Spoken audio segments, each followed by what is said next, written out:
সুপ্রিয় দর্শক, আপনাদের সবাইকে স্বাগত জানাচ্ছি RTVর প্রতি মঙ্গলবারের বিশেষ আয়োজন গণতন্ত্রের সংলাপে। আপনাদের সঙ্গে আছি আমি সমন দত্ত। আমরা এই অনুষ্ঠানে সাম্প্রতিক সময়ের ঘটনাবলী এবং অন্যান্য বিষয়গুলো নিয়ে কথা বলে থাকি। আজকে বিজয়ের মাস শুরু, অর্থাৎ ডিসেম্বরের পয়লা মাস, আমাদের মুক্তিযুদ্ধ, অহংকার এবং অর্জনের মাস। যে প্রত্যাশা আকাঙ্ক্ষা নিয়ে এই দেশের যাত্রা শুরু হয়েছিল, মুক্তিযোদ্ধারা যুদ্ধ করেছিলেন, প্রাণ দিয়েছিলেন, এবং সেই আকাঙ্ক্ষার অন্যতম একটি বিষয় ছিল, সেটি হচ্ছে অসাম্প্রদায়িক, গণতান্ত্রিক এবং সাম্যের একটি বাংলাদেশ। আজকে প্রায় 50 বছরের কাছাকাছি আমরা বাংলাদেশের বয়স। সেই সময়টাতে দাঁড়িয়ে আমরা এই বিষয়গুলো নিয়ে আলোচনা করছি দীর্ঘ সময় ধরে। আমাদের সেই গণতান্ত্রিক চেতনা, আমাদের সেই অসাম্প্রদায়িকতা, আমাদের সেই সাম্যের বাংলাদেশ আমরা কতখানি পেলাম, সেই হিসাব নিকাশের বাইরেও মানুষের প্রত্যাশা, আকাঙ্ক্ষা ইত্যাদি নিয়েই আমরা আজকের আলোচনার একটি বিষয় নির্ধারণ করেছি, যেটি আসলে ডিসেম্বরের 1 তারিখে, অর্থাৎ স্বাধীনতা, মুক্তিযুদ্ধ এবং আমাদের অহংকারের শুরুর দিনে সে আলোচনাটি করতে চাই। আলোচনার বিষয়বস্তু আজকে টাকা পাচার করে কারা, অর্থাৎ যে দুর্নীতি, অর্থ পাচার। সেকেন্ড, যে আলোচনাগুলো সাম্প্রতিক সময়ে আমরা শুনছি, সেই জাতির জনক বঙ্গবন্ধু শেখ মুজিবুর রহমান যে বাংলাদেশের যাত্রা শুরু করে দিয়েছিলেন, সেই জায়গা থেকে যদি আমরা পুরো বিষয়টাকে দেখি, আমাদের আকাঙ্ক্ষার সঙ্গে বাস্তবতার সে কতখানি মিল বা ফারাক, তা নিয়ে আলোচনা করব। আমার সঙ্গে অতিথি আছেন অনেকেই, তাদের সঙ্গে এটা যুক্ত হয়নি। প্রথমে এটি একটি বড় প্রেক্ষাপটে আলোচনার অনুষ্ঠান, এবং সেই কারণেই অনেকেই আছেন। আমার সঙ্গে আছেন আওয়ামী লীগ দলীয় সংসদ সদস্য ব্যারিস্টার সেলিম আলতাফ জর্জ। জনাব জর্জ, আপনাকে স্বাগত জানাই। আমার সঙ্গে যুক্ত আছেন বিএনপির সাংগঠনিক সম্পাদক সৈয়দ ইমরান সালেহ প্রিন্স। জনাব প্রিন্স, আপনাকে স্বাগত জানাই। আমার সঙ্গে আছেন জাতীয় পার্টির অতিরিক্ত মহাসচিব ATUM তাজ রহমান। তাজ রহমান, আপনাকে স্বাগত জানাই। আমরা বিভিন্ন রাজনৈতিক প্ল্যাটফর্ম থেকে বক্তব্যগুলো শুনতে চাই, তাই আমরা আমন্ত্রণ জানিয়েছি তাদেরকে। আমাদের সঙ্গে আছেন দুদকের আইনজীবী অ্যাডভোকেট খুরশিদ আলম খান। খুরশিদ আলম খান, আপনাকেও স্বাগত জানাই। এবং আছেন চট্টগ্রাম থেকে যুক্ত আছেন নাগরিক সংগঠন চট্টগ্রাম সুজনের সাধারণ সম্পাদক অ্যাডভোকেট আক্তার কবির চৌধুরী। আক্তার কবির চৌধুরী, আপনাকে স্বাগত জানাচ্ছি। দর্শক, আপনারাও চাইলে এই অনুষ্ঠানে যুক্ত হতে পারেন আলোচনায়। আপনারা আপনাদের প্রশ্ন, মন্তব্য, বিশ্লেষণ এগুলো জানাতে পারেন। তো এই জন্য আপনাদেরকে ফোন করতে হবে স্ক্রলে দেখানো যে নাম্বার, সেগুলোতে। আর এটাও জানিয়ে রাখি, এই অনুষ্ঠানটি একই সঙ্গে ফেসবুক এবং ইউটিউবে সরাসরি সম্প্রচারিত হচ্ছে। আমি আলোচনাটি একটু শুরু করবো চট্টগ্রাম থেকে। আক্তার কবির চৌধুরী, আপনাকে দিয়ে আলোচনাটা শুরু করতে চাই। মুক্তিযুদ্ধের আকাঙ্ক্ষার স্বপ্নের বাংলাদেশে আজকে দাঁড়িয়ে কতগুলো মৌলিক প্রশ্ন আমাদের আত্মজিজ্ঞাসার মতো হয়ে দাঁড়িয়েছে। সেটি হচ্ছে, সেই আকাঙ্ক্ষার বাংলাদেশটি কোন জায়গায়, এবং এর সঙ্গে যখন সাম্প্রতিক সময়ের কিছু প্রশ্ন আমাদের সামনে এসে দাঁড়িয়ে যায়, যখন আয়নার মুখোমুখি হই, সেই প্রশ্নগুলি হচ্ছে টাকা পাচার, দুর্নীতি এবং এর সঙ্গে যুক্ত আরো অনেক সুশাসনের বিষয়টি। টাকাটা পাচার করে কারা, যদি এরকম একটি প্রশ্ন আপনার কাছে লেখে আলোচনাটা শুরু করতে চাই। আক্তার কবির চৌধুরী। জি, আমাদের দেশের একটা প্রধান সমস্যা টাকা পাচার। সেটি হচ্ছে স্বল্পোন্নত দেশের মধ্যে বাংলাদেশ একটা নেগেটিভ অর্থে গর্ব করতে পারে, আমরা প্রথম স্থান অধিকার করেছি। আমার বাংলাদেশ থেকে যারা টাকা পাচার করে সেটা হচ্ছে শেয়ার বাজারের ফটকা ব্যবসায়ী, কিছু অসাধু গার্মেন্টস ব্যবসায়ী। আমলাদের মধ্যে পুলিশ প্রশাসনের ঊর্ধ্বতন কর্তৃপক্ষ জরিপে আসছে, এবং সরকারি আমলারা আছেন, ওষুধ শিল্পের সাথে যুক্ত কিছু লোক আছেন, এবং সবচেয়ে বেশি আছেন আমাদের এমপি সাহেবদের একটা অংশ আছেন, এটা জরিপে আসছে। এবং আরেকটা অংশ আছে, সেটা হচ্ছে ক্ষমতা ঘনিষ্ঠ, এই যে ব্যবসা বাণিজ্য যাদের সাথে যুক্ত আছেন, ক্ষমতা ঘনিষ্ঠ লোকজন, যারা ব্যাংক থেকে ঋণের নামে অর্থ লোপাট করে বিদেশে পাচার করে। সেই পাচারের যে হদিস ইতিমধ্যে আসছে, সেটি হচ্ছে আমাদের দেশ থেকে এই পাচারকৃত টাকা ভোগ করছে Canada, America, France, Germany, Japan, Malaysia, Indonesia, Bharat, দক্ষিণ কোরিয়া। এই সমস্ত দেশ আমাদের এই পাচারকৃত অর্থগুলো সেখানে বিনিয়োগ হয়েছে, ভোগ করছে। সবচেয়ে যেটা প্রথমে আসে কানাডা, একটা খুব আলোচিত কথা, বেগম পাড়া। সেই বেগম পাড়ার যেই জায়গাটা আমরা জানি, সেটি হচ্ছে এত বেশি বিলাসবহুল বাড়ি যে এটার নাম বেগম পাড়া কেন? আক্তার কবির, আপনাদের নাগরিকদের বিশ্লেষণ কি? ওয়াই এটাকে বেগম পাড়া কেন? বেগমদের কি দোষ এখানে? হ্যাঁ, বেগমদের দোষ হচ্ছে যারা এখানে এখনো পর্যন্ত এই লুটপাটের সাথে কর্মরত চাকুরি ব্যবসায়ী আছেন, টাকা পাচার করছে, সেখানে তারা বিলাসবহুল বাড়িগুলো নিয়ে সেখানে তাদের স্ত্রী সন্তান সন্ততিতে রেখেছেন। এবং একটা আশ্চর্যের ব্যাপার হচ্ছে কানাডায় অনেকের বাসায় আইও আছে, সে আয় আর বেতন হচ্ছে আমাদের দেশের আয় আর বেতনের সাথে তুলনা করলে একেবারে ভুল হবে। আমাদের দেশে যে প্রথম শ্রেণীর যে কর্মকর্তা আছেন তাদের বেতনের চাইতেও বেশি, এবং 3 জন থাকলে 3 জনের জন্য 3টা গাড়ি, যেগুলো বিএমডব্লিউ কিংবা এই ব্র্যান্ডের নিচে না। এই ঘরগুলো হচ্ছে 1.5 থেকে 2 মিলিয়ন ডলারের বলে আমরা শুনেছি। সেখানে সবচেয়ে এই বেশি যে দুই তিনটি জায়গা আছে, খুবই এলিট শ্রেণীর লোকজন এখানে থাকে।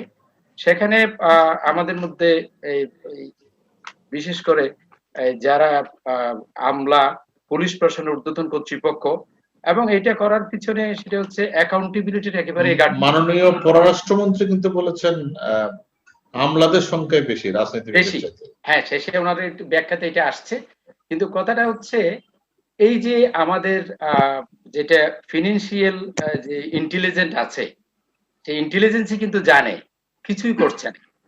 এবং এটা ধীরে ধীরে মালয়েশিয়ার অবস্থা তো ভয়াবহ। সেখানে বাংলাদেশ হচ্ছে 3য় স্থানে, দ্বিতীয় অথবা দ্বিতীয়তে, সেটা হচ্ছে চাইনিজ নাগরিকরা 11,820 জন চাইনিজ নাগরিক সেকেন্ড হোম নিয়েছে। জাপানে নিয়েছে 4,018 জন, বাংলাদেশের অফিসিয়ালি নিয়েছে 4,018 জন, 5,000 আবেদন করে অপেক্ষায় আছে। সেখানে আমাদের খুব শপিং মলে দামি দামি দোকান আছে, 5 তারা তার হোটেলের মালিক আছে, ওষুধ শিল্পে বিনিয়োগ চলতেছে, এবং নানা জায়গায় সেখানে ইন্ডাস্ট্রিতে বিনিয়োগ করেছে।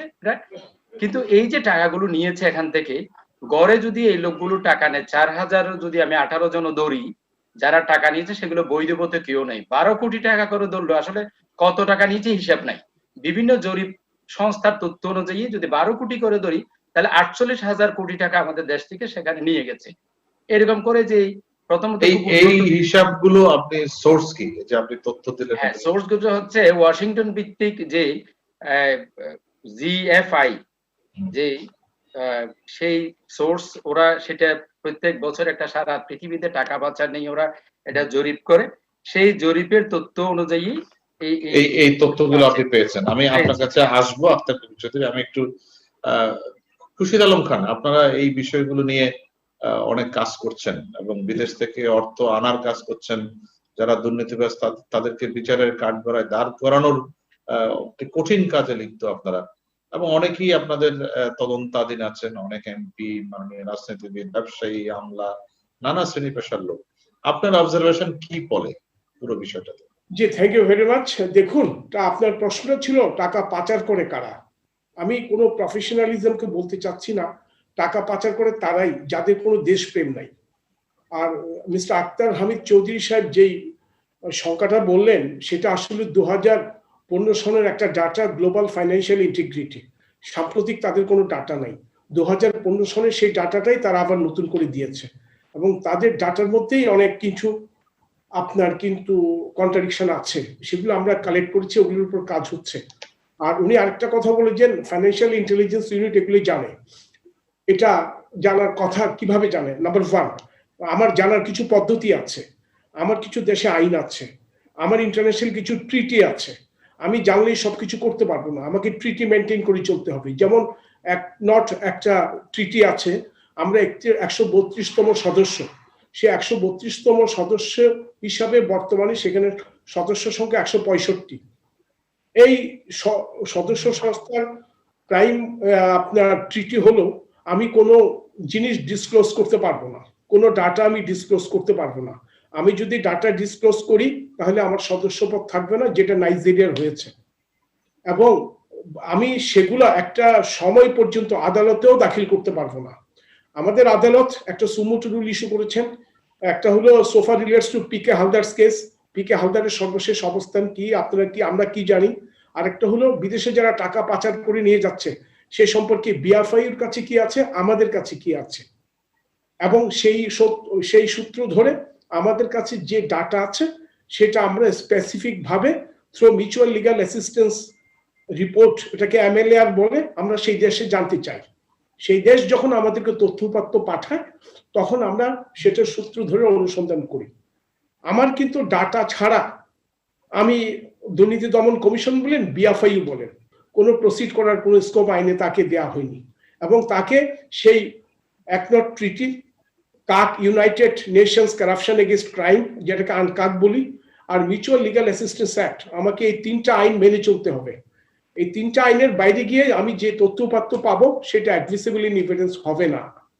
এখন আমরা অনেক কিছুই জানি। ওই ভদ্রলোক বললেন যে উনি শুনেছে, শোনার উপর কিন্তু কোনো আপনার প্রসিডিং হয় না। আমি দুর্নীতি দমন কমিশন, সেটা ঠিক আছে, শোনার উপর তো প্রসিডিং, আপনারা নিজেরাও অনেক তদন্ত করছেন, অনেককে আপনাদের ইনভেস্টিগেশনের মধ্যে রেখেছেন, এবং আপনারা একটা সম্প্রতি খুব চাঞ্চল্যকর তথ্য দিয়েছেন। সেটি হচ্ছে সিঙ্গাপুরে একটি অ্যাকাউন্টে বাংলাদেশের একজন নাগরিকের 8,000 কোটি টাকা আছে, এবং তিনি যুদ্ধ অপরাধের দায়ে তার ফাঁসি হয়েছে, কিন্তু তার, আমি যেটা আপনার বক্তব্য গণমাধ্যমে শুনেছি, তার পরিবারও ওই টাকা ক্লেম করছে না। এরকম একটি পরিস্থিতি হলো কি করে? না দেখুন মিস্টার দত্ত, আমি কিন্তু কোনো ব্যক্তির নাম বলিনি।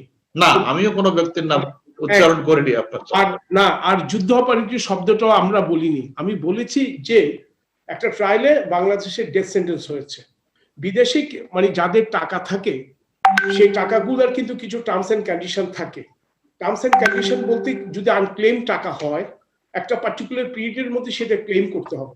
যদি আপনি সেটা ক্লেম না করতে পারেন, ওই টাকাটা ওদের গভর্নমেন্টে ভেস্ট হয়ে যাবে। যেমন আমি একটা এক্সাম্পল দিচ্ছি, একজন ব্যবসায়ী, একজন প্রভাবশালী ব্যবসায়ী, উনি একসময় মন্ত্রী ছিলেন। ওনার হংকং এ স্ট্যান্ডার্ড চার্টার্ড ব্যাংকে ওনার 16 লক্ষ শেয়ার ছিল, 20 লক্ষ হংকংই ডলার ছিল। হংকং পুলিশ আমাদেরকে ইনফর্ম করলো, আমরা এই শেয়ার এবং টাকার হংকংই ডলারটা বেশি দিন আমরা রাখতে পারবো না, কারণ তোমাদের আইনে যদি কোনো কিছু কভার না করে, আমাদের আইনে এটা কভার করছে না, এটা 15 ডেজ সময় আছে, তোমরা যদি পারো তোমাদের কোনো কোর্ট থেকে অর্ডার নিয়ে আসো। তখন আমরা এসে, আমি দুর্নীতি দমন কমিশনের পক্ষ থেকে দিতেন attorney general late Mahbubey Alam, আমরা ঢাকার মেট্রোপলিটন সিনিয়র স্পেশাল জাজে একটা দরখাস্ত দিলাম আন্ডার দ্য মানি লন্ডারিং আইন 2012। এই আমাদের দেশের মানি লন্ডারিং আইন যেটা 2012, সেটা আমাদের দেশের আদালত বিদেশের যে কোনো টাকা জব্দ করতে পারে, প্রোভাইডেড দ্যাট, তবে এটা দেখাতে হবে যে টাকাটা আমার দেশের। আমরা যখন হংকং পুলিশের সেই ফ্যাক্টসের ডকুমেন্ট যখন আদালতে দাখিল করেছি, স্ট্যান্ডার্ড চার্টার্ড ব্যাংক হংকং, তখন ও কোর্ট স্যাটিসফাইড হয়ে সেটা আমাদেরকে একটা ইনজাংশন দিলেন। ইনজাংশনটা হলো কোথায়? Standard chartered bank Hong Kong. আমরা সেখানে পাঠিয়ে দিলাম। এটাকে ওই ব্যবসায়ী চ্যালেঞ্জ করেছে হাইকোর্ট ডিভিশনে, হাইকোর্টে বহাল থেকেছে। এখন পর্যন্ত টাকাটা বাংলাদেশের আদালতের ইনজাংশনের মাধ্যমে আছে। এই টাকাটা আসতে একটু সময়, মানে এটা আদালতে এখনো পেন্ডিং আছে বিষয়টা? আদালতে না, আদালতে সোফার রিলেটস টু ইনজাংশন আছে, টাকাটা আর কেউ হাত দিতে পারবে না, এটা বাংলাদেশের টাকা, এই বাংলাদেশে ব্যাক করবে। কিন্তু বাংলাদেশে ব্যাক করতে হলে আমার প্রসিকিউশনটা শেষ করতে হবে। প্রসিকিউশন দ্যাট মিন্স বলতে কি বোঝায়? যেমন আমি ইনকোয়ারি করলাম, এফআইআর। আমি একটা জিনিস আপনার কাছে একটু সরাসরি জানতে চাই, যেটি নিয়ে খুব আলোচনা হচ্ছে এই সময়, এবং বেশ কিছু পত্রপত্রিকায় রিপোর্ট গণমাধ্যমে আসছে যে বেগমপাড়ায় অনেকের বাড়ি আছে, গাড়ি আছে, বা অন্যান্য বিষয়গুলো আছে, এবং তার একটি তালিকার কথাও পররাষ্ট্রমন্ত্রী, মাননীয় পররাষ্ট্রমন্ত্রী জানিয়েছেন। আপনারা কি এই বিষয়টা ইনভেস্টিগেশন করছেন? কারা এই বেগম বা বেগমের স্বামী কারা, যারা এই টাকা পাচার করেছেন?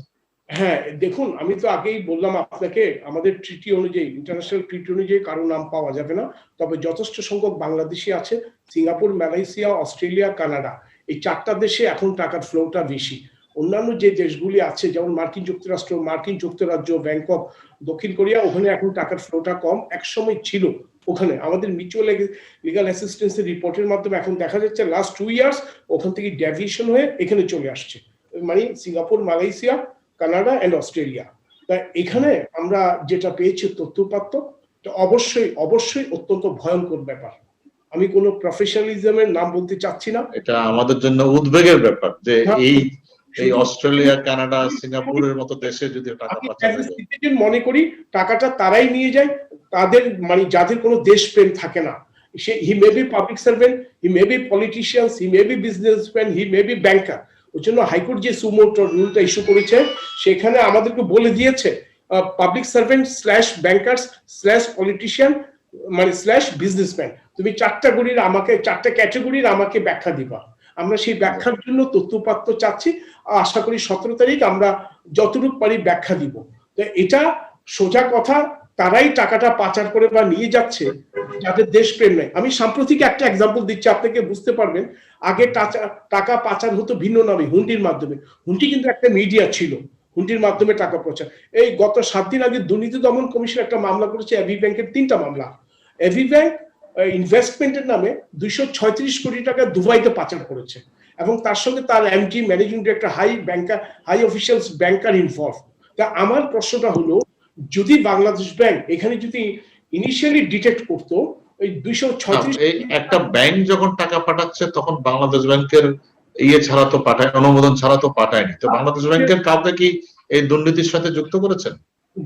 বাংলাদেশ ব্যাংক দুর্নীতির সঙ্গে যুক্ত এটা আমি বলতে চাচ্ছি না, কারণ আমরা বিএফআই এর সঙ্গে জয়েন্টলি কাজ করি, বাংলাদেশ ফিনান্সিয়াল ইন্টেলিজেন্স ইউনিট। অনেক সময় বাংলাদেশ ব্যাংক, সেন্ট্রাল ব্যাংকও আমাদের সঙ্গে থাকে। আমি অ্যাজ মাই অ্যাসেসমেন্ট, বাংলাদেশ ব্যাংকের এই বিএফআইটা অত্যন্ত শক্তিশালী অর্গানাইজেশন, এবং এখানে অনেক কিছু ব্যাংকিং ফ্রড আছে, এইসব ফ্রডের মাধ্যমে হয়েছে। হ্যাঁ, বাংলাদেশ ব্যাংকের একটা অবশ্য দায়িত্ব আছে, সেটা হলো তার প্রপার মনিটরিং এর অভাব। আমি আসছি আপনার কাছে, একটা ফোন নিয়ে আসি। এটিএম তাজ রহমান, আপনার কাছে আসবো। আমার সাথে একটু ফোনে যুক্ত আছেন একজন, আমি ফোনটা একটু নিয়ে আসি। কে আছেন আমাদের সাথে যুক্ত? আসসালামু আলাইকুম। ওয়ালাইকুম সালাম। কে বলছেন? আপনার নাম পরিচয় বলে প্রশ্ন করুন। আমার নাম হচ্ছে মোহাম্মদ কামাল হোসেন, আমি লুসুন্দি রায়পুরা চাঁদপুর থেকে বলছি। আচ্ছা, কামাল হোসেন সাহেব বলুন। আমার প্রশ্ন, 28/3 শনিবার এই আমাদের চাঁদপুরে কালিকাপুর একটা এলাকার ঝগড়া হয়েছিল। সোনিয়া নামে একটা অষ্টম শ্রেণীর ছাত্রী, এই তার এই এলাকায় ঝগড়া, আওয়ামী লীগ এক নেতা বাবুল করে নাম, সে তার বাবার জায়গা দখল করতে চাইছিল। আমরা থানার মধ্যে জানাইলে কামাল হোসেন সাহেব, আমরা আজকে অন্য বিষয় নিয়ে আলোচনা করছি। কনস্টেবল আসে এলাকার নিরাপত্তার জন্য রাত্রে আসে, কিন্তু স্যার আমার একটু কথা, আজকের আমাদের বিষয়টা ভিন্ন এবং আপনার প্রশ্নের উত্তর দেওয়ার মতো কোনো ব্যক্তি এখানে নেই। আমি খুবই দুঃখিত যে আপনার প্রশ্নটি আজকের আমাদের যে রেলেভেন্ট ইস্যু, সেই ইস্যুর সাথে সংগতিপূর্ণ নয়। তারপরও আপনি যখন বলছেন, আমরা বিষয়টা চেষ্টা করব কোনো একটি আমাদের নিউজ টিমের কারোর সাথে, হয়তো সে আপনার সাথে যোগাযোগ করে বিষয়টা কোনো কিছু করার চেষ্টা করবে। আমরা আজকে একটু টাকা পাচার বা এই বিষয় নিয়ে আলোচনা করছিলাম। নরসিংদীর কোনো একটা গ্রামে পুলিশের যথাযথ ব্যবহার না হয়ে থাকলে সেটা অন্যভাবে দেখতে হবে। সেটা আজকের আমরা এখান থেকে কোনো সলিউশনও দিতে পারবো না, কোনো নির্দেশনাও দিতে পারবো না।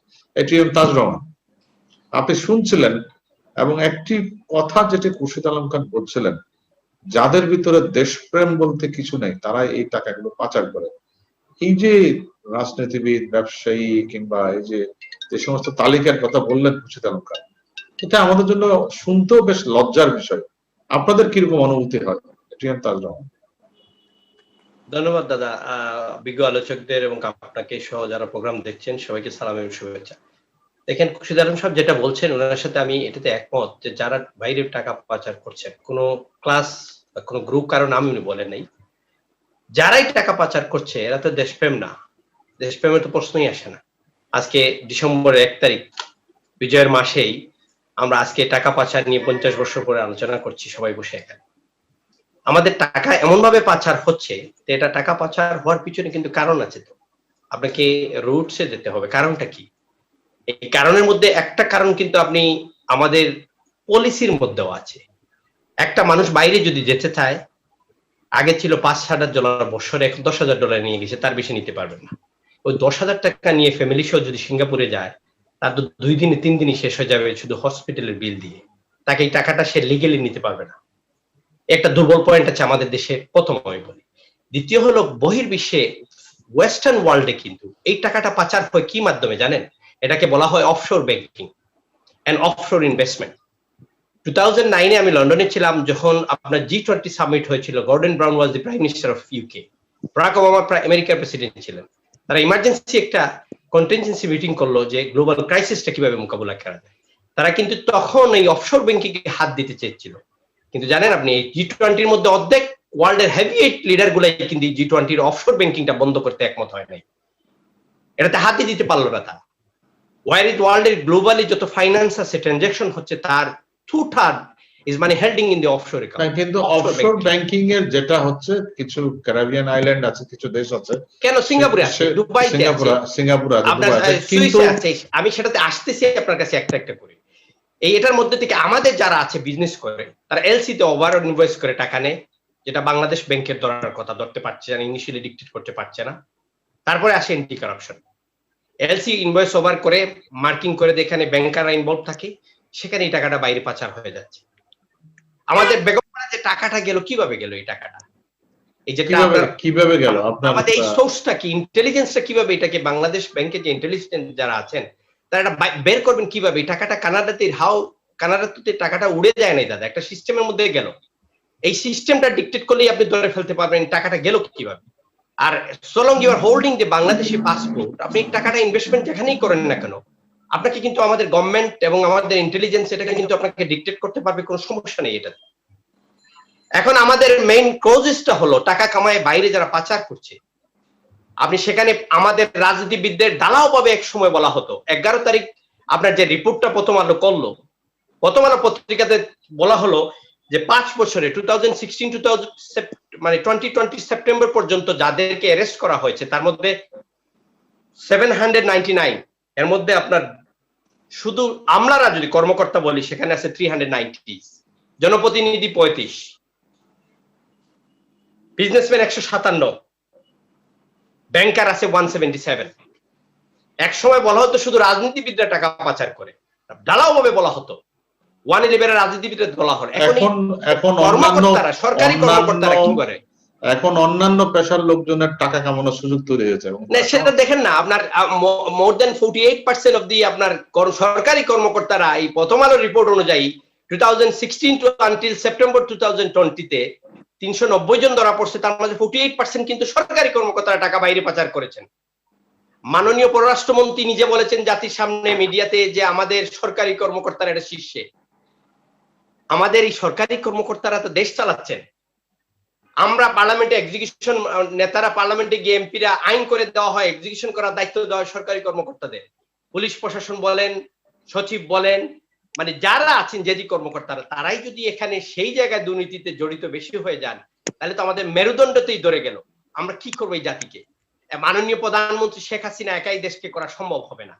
আজকে একটা ইন্টারভিউ প্রথম আলো দেখেছি যে উনি বলেছেন যে শুধু আইন দিয়ে কাউকে, দেশের সাধারণ মানুষ, জনগণ যদি সেটার প্রতি শ্রদ্ধাশীল না হয়, তাহলে একটা সরকার কখনো এটাকে ঠিক করতে পারে না। আমি রাজনীতিবিদ ঠিক হতে হবে, আপনি সাংবাদিক ঠিক হতে হবে, আমাদের বিবেককে নিয়ে আসতে হবে একটা জায়গায় যেন আমরা এটা করা নৈতিকতা বিরোধী কাজ। এটা করা, এই দেশের টাকাটা যাচ্ছে যে দেশে এখনো 4 কোটি মানুষ বেকার, মানুষদের কর্মসংস্থান দেওয়া যাচ্ছে না, আমরা হিমশিম খাচ্ছি এই দেশটার একটা জায়গায় নিয়ে যাওয়ার জন্য। ওনারা টাকা কামাই টাকা ট্যাক্স না দিয়ে, এনবিআর এ কোনো ট্যাক্স নাই, কিন্তু লক্ষ লক্ষ টাকা বাড়ি কিনছেন। একজনের বাড়ি হলো, একটা বাড়ি যদি দেখেন কানাডার, আমেরিকা কানাডার বাড়িগুলো এমনিই বড় হয়, এত বিশাল বাড়ি, সাথে আপনার কাজের বুয়া নিয়ে যাচ্ছেন, মানে বউকে ওখানে রেখে আসছেন। এটা বাদ দেন, আমি দায়িত্ব নিয়ে বলতে পারি সরকারি কর্মকর্তা, দুদকের তো কর্মকর্তারা আছেন যাদের বাচ্চারা কানাডাতে লেখাপড়া করে, সিঙ্গাপুরে যান ওনারা ঈদের শপিং করতে। এটা তো সব জায়গায় তুলসী পাতা না। যেমন রাজনীতিবিদদের আছে, তেমন মেম্বার অফ পার্লামেন্টে আছে, যেমন সরকারি কর্মকর্তা আছে, তেমন এই দুদকেরও স্টাফরা আছে, তারা আপনার তাদের ছেলেদেরকে আপনার আমেরিকাতে লেখাপড়া করাচ্ছে। এই টাকাটা পাচ্ছে কোথায়? আমি আসবো আপনার কাছে। আমি এমরান সালেহ প্রিন্স, আপনার বক্তব্য শুনতে চাই এক্ষেত্রে। তালিকায় কে শীর্ষে এই প্রতিযোগিতার মধ্যে, রাজনীতিবিদ, ব্যবসায়ী বা যাই থাকুক না কেন, দেশের জন্য তো এটা একটা খুবই অবমাননাকর বিষয়।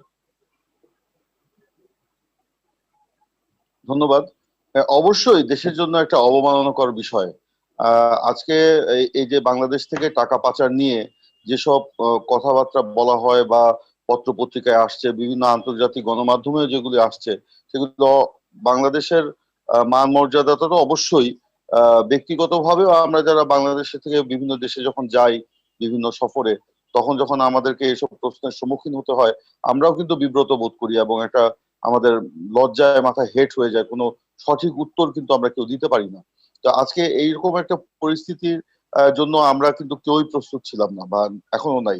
এখন এই টাকা পাচার নিয়ে যেগুলো কথা হচ্ছে, অর্থ পাচার বা যেগুলো মানে সেকেন্ড হোম, এগুলো এগুলো অনেক কিছু আসছে। এই যে কানাডার কথা যে কথা কথা হচ্ছে, আমি একটু আপনাকে থামাতে হচ্ছে, আমাদের একটা বিরতি নিতে হবে, কারণ এটা একটা নিউজের হেডলাইন দিতে হয় এই সময়টাতে, এবং যে কারণে আমি বিরতিটা নিয়ে আপনার কাছে আসবো। তবে তার আগে একটি ফোন আছে, ফোনটি নিয়ে বিরতি নিয়ে আমি ইমরান সালেহ আপনার কাছে আসছি। কে আছেন আমাদের সাথে যুক্ত? আপনার নাম পরিচয় করে প্রশ্ন করুন।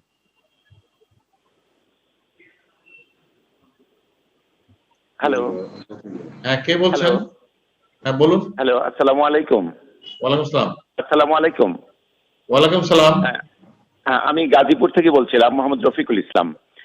বলেন রফিক আমার সাহেব, একটা বলেন। প্রশ্ন ছিল যে আমি আমি একজন শিক্ষক, যে আমি একজন শিক্ষক।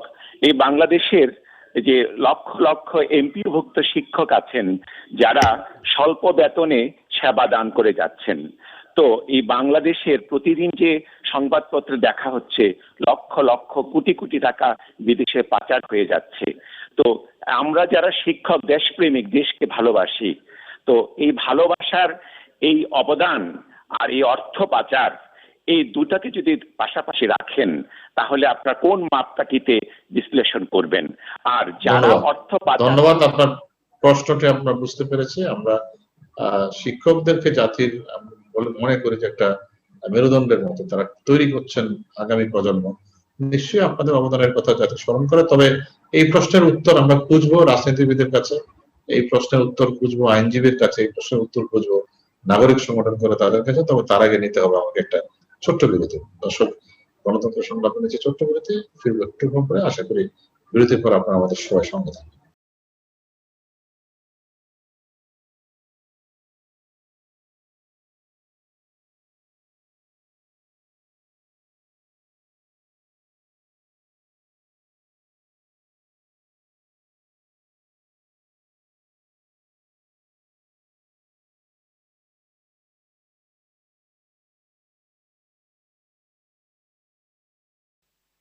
বিরতির পর দর্শক আপনাদের আবারও স্বাগত জানাচ্ছি গণতন্ত্র সংলাপে। আপনাদের সঙ্গে আছে আমি শ্যামল দত্ত। আমরা আলোচনা করছিলাম টাকা পাচার করে কারা। আমরা আলোচনা যে পর্যায়ে ছিলাম, প্রিন্স আপনাকে থামিয়ে রেখে বিরতিতে যেতে হয়েছিল। আপনি যদি আপনার বক্তব্য রাখেন।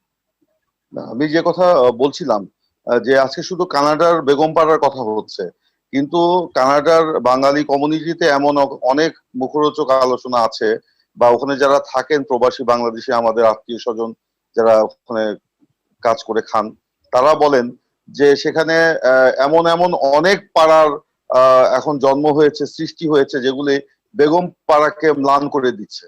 তো এইটা হচ্ছে তাদের বক্তব্য।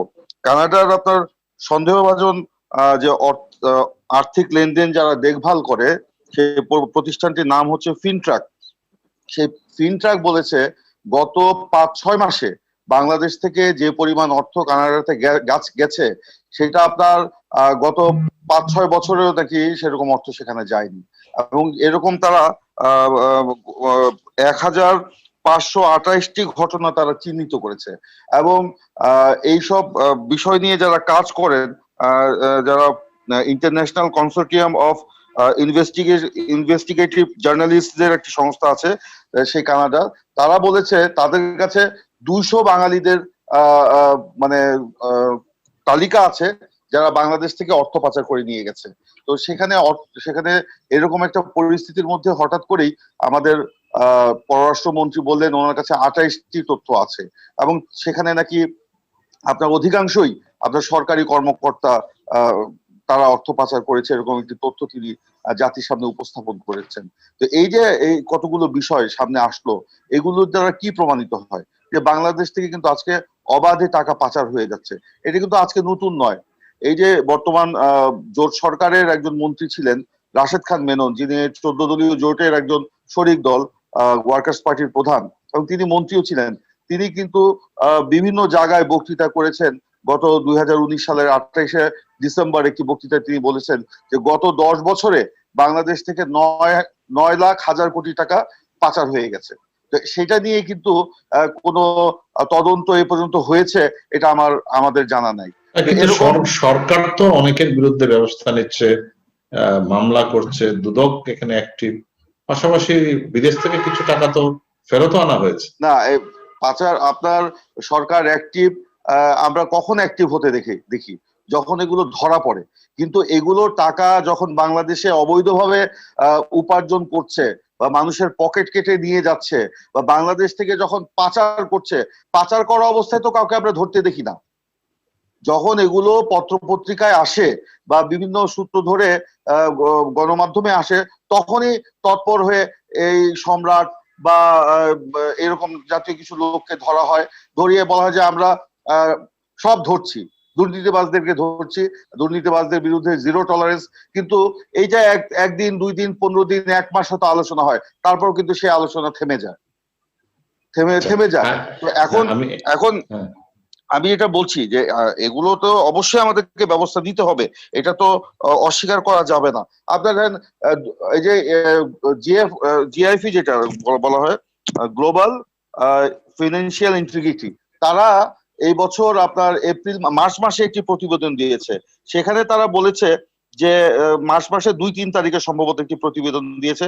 তারা বলেছে বাংলাদেশ থেকে প্রতি বছর মানে বিভিন্ন বাণিজ্যের আড়ালে এই আন্তর্জাতিক বাণিজ্যের সম্পর্কে এমরান সালেম এই রিপোর্টটা সম্পর্কে একটু আগে খুরশিদ আলম খান বলেছেন যে এই রিপোর্টটি 15 সাল পর্যন্ত আপডেটেড, এরপর তাদের আর তথ্য নেই, এবং এর যে তথ্যগুলো আপনারা এখন দিচ্ছেন সেগুলো 15 সাল পর্যন্ত। আমি বলি 2017 সালও দিয়েছে। না 2020 সালের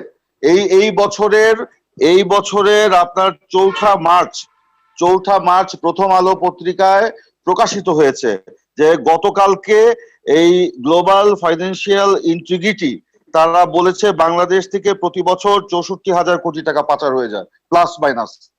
আমি প্রথম আলো পত্রিকা এই বিষয়টা খুরশিদ আলম খান একটু ক্লিয়ার করবেন বিষয়টা? অবশ্যই দেখুন, 2015 সাল ওই মিস্টার প্রিন্স যেটা প্রথম আলো রেফারেন্সটা দিচ্ছেন, আপনি 2015 সালের মার্চের আপনার রিপোর্টটার ব্যাপারে প্রথম আলোতে আছে, আপনি দুটো পাশাপাশি রেখে পড়েন। আর মিস্টার চৌধুরী যেটা বলছেন 2017 সালে, ওই 17 সালেও ওটা দেখান। ওটা কিন্তু আমি একটু কমপ্লিমেন্ট করি একটুখানি। না, হ্যাঁ, হচ্ছে শুধুমাত্র ফিনান্সিয়াল ইন্টিগ্রিটি, যে গ্লোবাল ফিনান্সিয়াল ইন্টিগ্রিটি, যেটা একটু এক সেকেন্ডে, গ্লোবাল ফিনান্সিয়াল ইন্টিগ্রিটি শুধু সুইস ব্যাংকের একটা হিসাব দিয়েছে 2016 সালে, যেটা দিয়েছে সেটা হচ্ছে 66,19,62,000 সুইস ফ্রা, যেটা বিডিটিতে দাঁড়ায় 5,494 কোটি টাকা, এবং 17 সালে দিয়েছে 48,13,17,000 সুইস ফ্রা। যদি 15 সালে ওরা সীমাবদ্ধ থাকে, তাহলে 16-17 সালের এটা আসতে গিয়ে, এবং ওরা গত বছর এটা অভিযোগ করেছিল, এটা শেষ করছি, গত বছর ছিল এই বাংলাদেশ ব্যাংকের যে সোর্স গুলো বাংলাদেশ ব্যাংক সহ তাদেরকে সহযোগিতা না করার কারণে গ্লোবাল ফিনান্সিয়াল ইন্টিগ্রিটি তারপরে তথ্য দিতে পারে নাই, এখন আবার ডেভেলপমেন্ট হইতে হয়েছে। আমি একটু রিপ্লাই দিচ্ছি।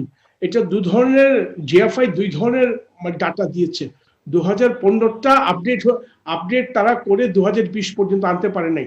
আপনি 2017, 16, 17 যেগুলো পড়লেন, ওটা সোফা রিলেটস টু সুইস ফ্রা মানে সুইজারল্যান্ডের ব্যাংক টাকা পাচারের হিসাব, এবং ভারতকে 16 সালে আমরা ডিঙ্গিয়ে গেছি, আমাদের কি সৌভাগ্যের কথা। একটু রাখেন না, আপনি তো এখানে তো ডিবেট করার কিছু নাই। এখানে পয়েন্টটা হলো আমাদের দেশ থেকে যে টাকা চলে যাচ্ছে, দ্যাট ইজ ফ্যাক্ট। কিন্তু আমি ডাটার কথাটা বলছি, ভারতবর্ষ থেকে আমার দেশের থেকে অনেক বেশি টাকা যাচ্ছে ভারতবর্ষে। আপনি গত সপ্তাহের আগের সপ্তাহে যিনি সদ্য নোবেল প্রাপ্ত, ওনারা একটা ডাটা দিয়েছে কিন্তু আনন্দবাজার পত্রিকায়, এই গত কদিন আগে, আমাদের চেয়ে অনেক বেশি টাকা যাচ্ছে। এই যে ডাটাটা দিয়েছে সুইস ব্যাংকের যেটা ডাটা, সেটা একটা ডাটা, আর যেটা জিএফআই এর আলাদা যেটা ডাটা সুইস ব্যাংক ছাড়া, সেটা আলাদা ডাটা। এখন ওই 15 সালের ডাটাটাই ওরা 16, 17 এবং 20-এর ওই মিস্টার প্রিন্স যেটা বলছেন 20 সালের প্রথম আলো, আপনি 2015 সালের প্রথম আলোটা মানে দুটো সাইমালটেনিয়াসলি পাশাপাশি রেখে পড়েন, আমরা দুটোই কম্পেয়ার করেছি। হ্যাঁ, আমি আপনাদের কাছে আমি অনেকক্ষণ ধরে ব্যারিস্টার সেলিম আলতাফ জর্জকে আমি অপেক্ষায় রেখেছি। আপনার কাছে একটু বিস্তারিত শুনতে চাই, যেহেতু আপনি সরকারি দলের সাংসদ এবং সংসদে প্রতিনিধিত্বকালে এই বিষয়গুলো নিশ্চয়ই আলোচনা হয় আপনাদের মধ্যে। একটা জিনিস আপনার কাছে আমাদের জানার, যে সরকারের নানা পদক্ষেপ আছে, দুদকের নানা পদক্ষেপ আছে, এবং কঠোর নানা আমরা দেখতে পেয়েছি র্যাব সহ আরো অন্যান্য আইন শৃঙ্খলা রক্ষাকারী বাহিনী, গোল্ডেন মনির বলি, সম্রাট বলি, অনেক পদক্ষেপ নেওয়া সত্ত্বেও এটিকে রোধ করা যাচ্ছে না কেন? ব্যারিস্টার সেলিম আলতাফ জর্জ। ধন্যবাদ আপনাকে শ্যামলদা এবং বিজ্ঞ আলোচক বৃন্দ এবং আপনার মাধ্যমে আরটিভি যে সমস্ত দর্শক আজকে অনুষ্ঠান দেখছেন তাদেরকে সবাইকে আমি সালাম, শুভেচ্ছা, অভিনন্দন জানাচ্ছি। আসলে আলোচনার বিষয়বস্তু আজকে দুর্নীতি এবং টাকা পাচার হয়ে যাচ্ছে, এই বিষয়টা নিয়ে সবাই মোটামুটি আলোচনা করছে। আমি একটা বিষয় সবার সামনে আজকে আপনাদের মাধ্যমে বলতে চাই যে এই টাকা পাচার যেটা হয়ে যাচ্ছে এটা কি ইদানিং কালে শুরু হয়েছে নাকি এটা একটা কন্টিনিউয়াস প্রসেস, যে বাংলাদেশ থেকে এটা পাচার হচ্ছে, মানি লন্ডারিং হচ্ছে বিভিন্ন ভাবে, এবং এটা কত বছর ধরে কিভাবে এই প্রসেসটা এভাবে ম্যাচিউরিটির দিকে গেল, যে বিভিন্ন প্রফেশনাল বিভিন্ন মানুষজন এর সাথে সম্পৃক্ত হয়ে উৎসাহিত হয়ে টাকা পাচার করে অন্য জায়গায় সেকেন্ড হোম অথবা সেফ কোনো জায়গাতে তারা টাকাটা রাখছে। আমি বলছি এটা যে এটা একটা এখন একটা গ্লোবাল প্রবলেম, এটা যে শুধু বাংলাদেশের সমস্যা সেটা নয়, এটা গ্লোবাল প্রবলেম। আমরা সবাই সমস্যার কথাটাই বলছি, যে এইভাবে টাকা পাচার হয়ে যাচ্ছে, আজকে অমুক কালকে তমুক পেপারে এটা আসছে, কালকে সেটা আসছে। What is the reason behind that? কেন হচ্ছে টাকাটা কেন? আপনার কি মনে হয় কি কারণে? না না, আমি আমি আমি আমি আপনাকে সেটাই বলতে যাচ্ছি যে খুরশিদ ভাই এখানে আছেন, উনি দুর্নীতি দমন কমিশনের বিজ্ঞ লয়ার, উনি এটার উপর রেগুলার প্র্যাকটিস করেন, আমার থেকে বেশি জানবেন কেন হচ্ছে এইটা। আমি বলতে চাই এটা society deserve the criminal, society gets a criminal that is deserve. আমাদের সোসাইটিতে যদি এরকম ক্রিমিনালাইজেশন পরিমাণটা বেশি বেড়ে যায় তখন এইগুলো হবে। তো এইগুলো এই ক্রিমিনালাইজেশনটা কে করছে জনাব জর্জ? আমি শ্যামলদা আপনাকে বলছি যে এটা একটা কন্টিনিউয়াস প্রসেস। 1975 এর পরে এই দেশে যেইভাবে দেশটাকে আপনার একটা জঙ্গি রাষ্ট্র, একটা মৌলবাদ ভিত্তিক রাষ্ট্র, যেই রাষ্ট্রের যেই বোধ নিয়ে এই দেশটার জন্ম হয়েছিল, সেই বোধটার বিপরীতে যখন এই দেশটা চলা শুরু করে, সেখান থেকেই এই রাষ্ট্রের মানুষের মূল্যবোধের যে অবক্ষয়ের সৃষ্টি হয়, সেই সৃষ্টি তার দীর্ঘদিন যাবৎ চলার পরে জেনারেশনের পর জেনারেশন যেমন একটা অবক্ষয়ের ভিতরে বেড়ে ওঠার ফলে মানুষের ভিতরে মূল্যবোধের অবক্ষয়ের সৃষ্টি হয়, যেটা খুরশিদ ভাই বলেছেন যে এটা দেশপ্রেমের অভাব। দেশপ্রেমের অভাব কিন্তু হঠাৎ করে সৃষ্টি হয় না, এটা দীর্ঘদিনের একটা প্রসেসের মাধ্যমে সৃষ্টি হয়। আমি সেই আলোচনায় যাব না, আমি যেটা ফোকাস করতে চাই সেটা হচ্ছে how you can stop it. আসলে এখন দেশটা 50 বছর পরে মাননীয় প্রধানমন্ত্রী জননেত্রী শেখ হাসিনার নেতৃত্বে বাংলাদেশ তার ভবিষ্যৎ বিনির্মাণের কাজ করে চলেছে। এই পরিস্থিতিতে এইরকম একটা অবস্থা যেখানে বাংলাদেশের টাকা অন্যখানে পাচার হয়ে যাচ্ছে, আমরা এটা কিভাবে বন্ধ করতে পারি? আলোচনায় যদি সবাই সেভাবে সম্পৃক্ত হয়, মানে আপনার কি পরামর্শ কিভাবে? আমাদের অবশ্যই লুপহোলস আছে, যে লুপহোলস এর কারণে বিভিন্ন প্রফেশনাল মানুষগুলো উৎসাহিত হয়ে টাকা পাচার করে হয়তো বা কোনো কিছু একটা করার চেষ্টা করছে, দেশপ্রেমিক তারা নয়। আমরা দুর্নীতি দমন কমিশন, আমাদের ফাইন্যান্সের যে সমস্ত রুলস রেগুলেশন আছে সেগুলো আরো শক্তিশালী করা এবং সেগুলো প্রতিনিয়ত মনিটর করা, যাতে ভবিষ্যতে বা এখন থেকেই যারা এটা পাচার করেছে কিংবা ভবিষ্যতে করার চিন্তা করছে তাদের অবশ্যই এখন বন্ধ করতে হবে, এবং সেই বন্ধ করার কারণে সামগ্রিকভাবে প্রত্যেককেই চেষ্টা করতে হবে যে এটা বন্ধ করতে হবে। আচ্ছা, আপনার কাছে আমি আসবো, তার একটি ফোন আছে, ফোনটি নিয়ে আক্তার কবির চৌধুরী আপনার কাছে আসবো। কিছু প্রশ্ন তিনি রাখছেন যে কিভাবে এগুলো বন্ধ করা যায়, কিভাবে আরো কঠোর পদক্ষেপ নেওয়া যায়, সেই সাজেশন গুলো তিনি চাচ্ছেন। তার আগে আমি একটু ফোনটা একটু নিয়ে, কে আছেন আমাদের সাথে যুক্ত? জি, আসসালামু আলাইকুম শ্যামলদা। ওয়ালাইকুম আসসালাম। আসসালামু আলাইকুম শ্যামলদা। ওয়ালাইকুম আসসালাম, বলুন। আমার দুইটি প্রশ্ন দাদা। কে বলছেন? জি, আমি মহিউদ্দিন ঠাকুরগাঁ থেকে। বলেন মহিউদ্দিন সাহেব, বলেন। জি, আমি দুটি প্রশ্ন রাখবো যে টাকা পাচারকারী এবং যুদ্ধ অপরাধী এদের মধ্যে পার্থক্য কতটুকু? কোনো পার্থক্য নাই, একজন যুদ্ধ অপরাধী টাকা পাচার করেছেন একই লোক। যে বিষয়গুলো আমাদের জনাব সেলিম আলতাফ জর্জ, যিনি যুবলীগের প্রেসিডেন্ট সদস্য, একই সঙ্গে তিনি যে প্রশ্নটা রেখেছেন যে কিভাবে এগুলো বন্ধ করা যেতে পারে, সমাজে যে দুর্নীতির জায়গাটি সেটি বন্ধ করার উপায় নিয়ে আমাদের আলোচনা করা উচিত, কিভাবে সম্ভব এটা আক্তার কবির চৌধুরী। হ্যাঁ, উনি যেটা বলেছেন আমি সাধুবাদ জানাই। জি, এবং আমরা কেউ কিন্তু বর্তমান সরকার বা অতীত সেদিকে আঙ্গুলি তোলার জন্য এখানে বসে নেই। আমাদের কথা যে সমস্যাটা সমাধান করা দরকার। আমাদের দুদকের সম্মানিত খুরশিদ সাহেব যে কথাগুলো বলেছেন শুধু সমস্যা দেখিয়েছেন যে এগুলো বলা যায় না, ধরা যায় না, ছোঁয়া যায় না। আমরা সেভাবে কোনো সমস্যা কেন উত্তরণ ঘটাতে পারবো না সেটা আমরা বুঝতেছি না। এখন সেটা হচ্ছে একটি কথা আবার আমাদের তাজ সাহেব যেটা বলেছেন যে রাজনীতিবিদের চাইতে বেড়ে গেছে, ব্যাপারটা এরকম। ট্রান্সপারেন্সি ইন্টারন্যাশনাল যখন সারা পৃথিবীব্যাপী একটা দুর্নীতির একটা হিসাব দেয়, কোন দেশের র্যাঙ্কিং কোন অবস্থায়, আমাদের একসময় বাংলাদেশ ১ নম্বরও ছিল, আবার ১১, ১২, ১৩ গেছে। সেটা নিয়ে আমরা অনেকেই যখন যার আমলে হয় স্বস্তির ডেকুর তুলি, অন্য পক্ষকে দায়ী করি। সে দায়ী করার মধ্যে আমাদের কিছু যায় আসে না। কিন্তু বিষয়টা হচ্ছে বাংলাদেশে কিন্তু দুর্নীতির অবস্থান খুব ভালো হওয়ার কারণে ১৩তে ১১তে গেছেন এমন নয়। আমার চাইতে অন্যান্য দেশ আরো একটু খারাপ করার কারণে আমি পরীক্ষায় ১০০তে যে ১০ পেয়েছিলাম সেই ১০-এ আছি। কেউ কেউ ৫ পেয়েছে বলে আমার অবস্থানটা ওই ১০ নম্বরের কারণে র্যাঙ্কিং এ পার্থক্য হয়েছে। সেই কথাটা আমি আজকের এখানে বলতে চাই, রাজনীতিবিদদের সংখ্যা কমে আমলাদের সংখ্যা, অন্যান্য পেশাজীবীদের সংখ্যা বেড়েছে বা ব্যবসায়ীদের বেড়েছে যেটা, সেটা তো আত্মসন্তুষ্টির কিছু নাই। না না, সেটা সন্তুষ্টি আমরা কথা বলছি না আক্তার না, সাহেব। আমি সেটা বলছি না। আমি বলছি যে এখানে জিনিসটি রাজনীতি- জনাব জর্জ প্রশ্নটি তুলেছেন সেটি হচ্ছে না, সেখানে এটিকে আমি- বন্ধ করতে হলে যে নেক্সাসটা সেটি না, কিভাবে সেই জায়গাটাই বন্ধ করা? আসতেছি।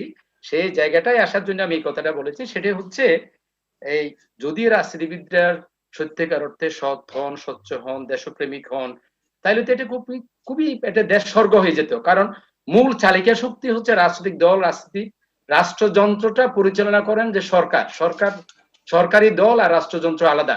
আজকে কিন্তু রাজনীতিবিদদের এই সরকারের আমলে গুরুত্ব কমে যাওয়ার কারণে, আমলা নির্ভর সরকার হওয়ার কারণে তাদের যে আধিপত্য, অবস্থান, ক্ষমতা, সেগুলোর কারণে, এবং সেটা দুর্নীতির কাজে বেশি করে ব্যবহৃত, মেগা প্রজেক্ট, মেগা চুরি করে স্বাস্থ্য ক্ষেত্রে হওয়ার কারণে।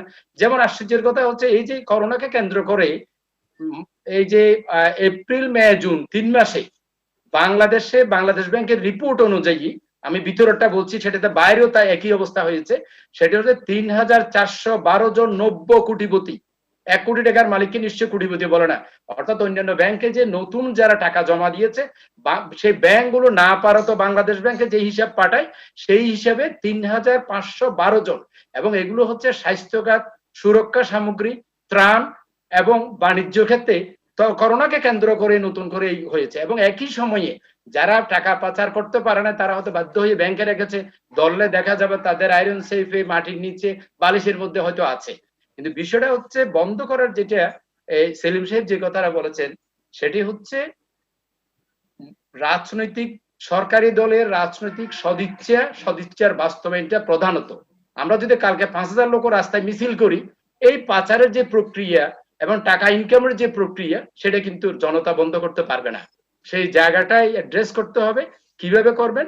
এবং আশ্চর্যের কথা আমি যেটা বলেছিলাম যে ১৬ সালে খুরশিদ সাহেব বলেছে ভারত বেশি। ভারত তো কত বিশাল দেশ, করকম, তারপরও সুইজারল্যান্ডে, সুইস ব্যাংকে বাংলাদেশ কিন্তু ভারতকে ডিঙ্গিয়ে গেছে ১৬ সালে।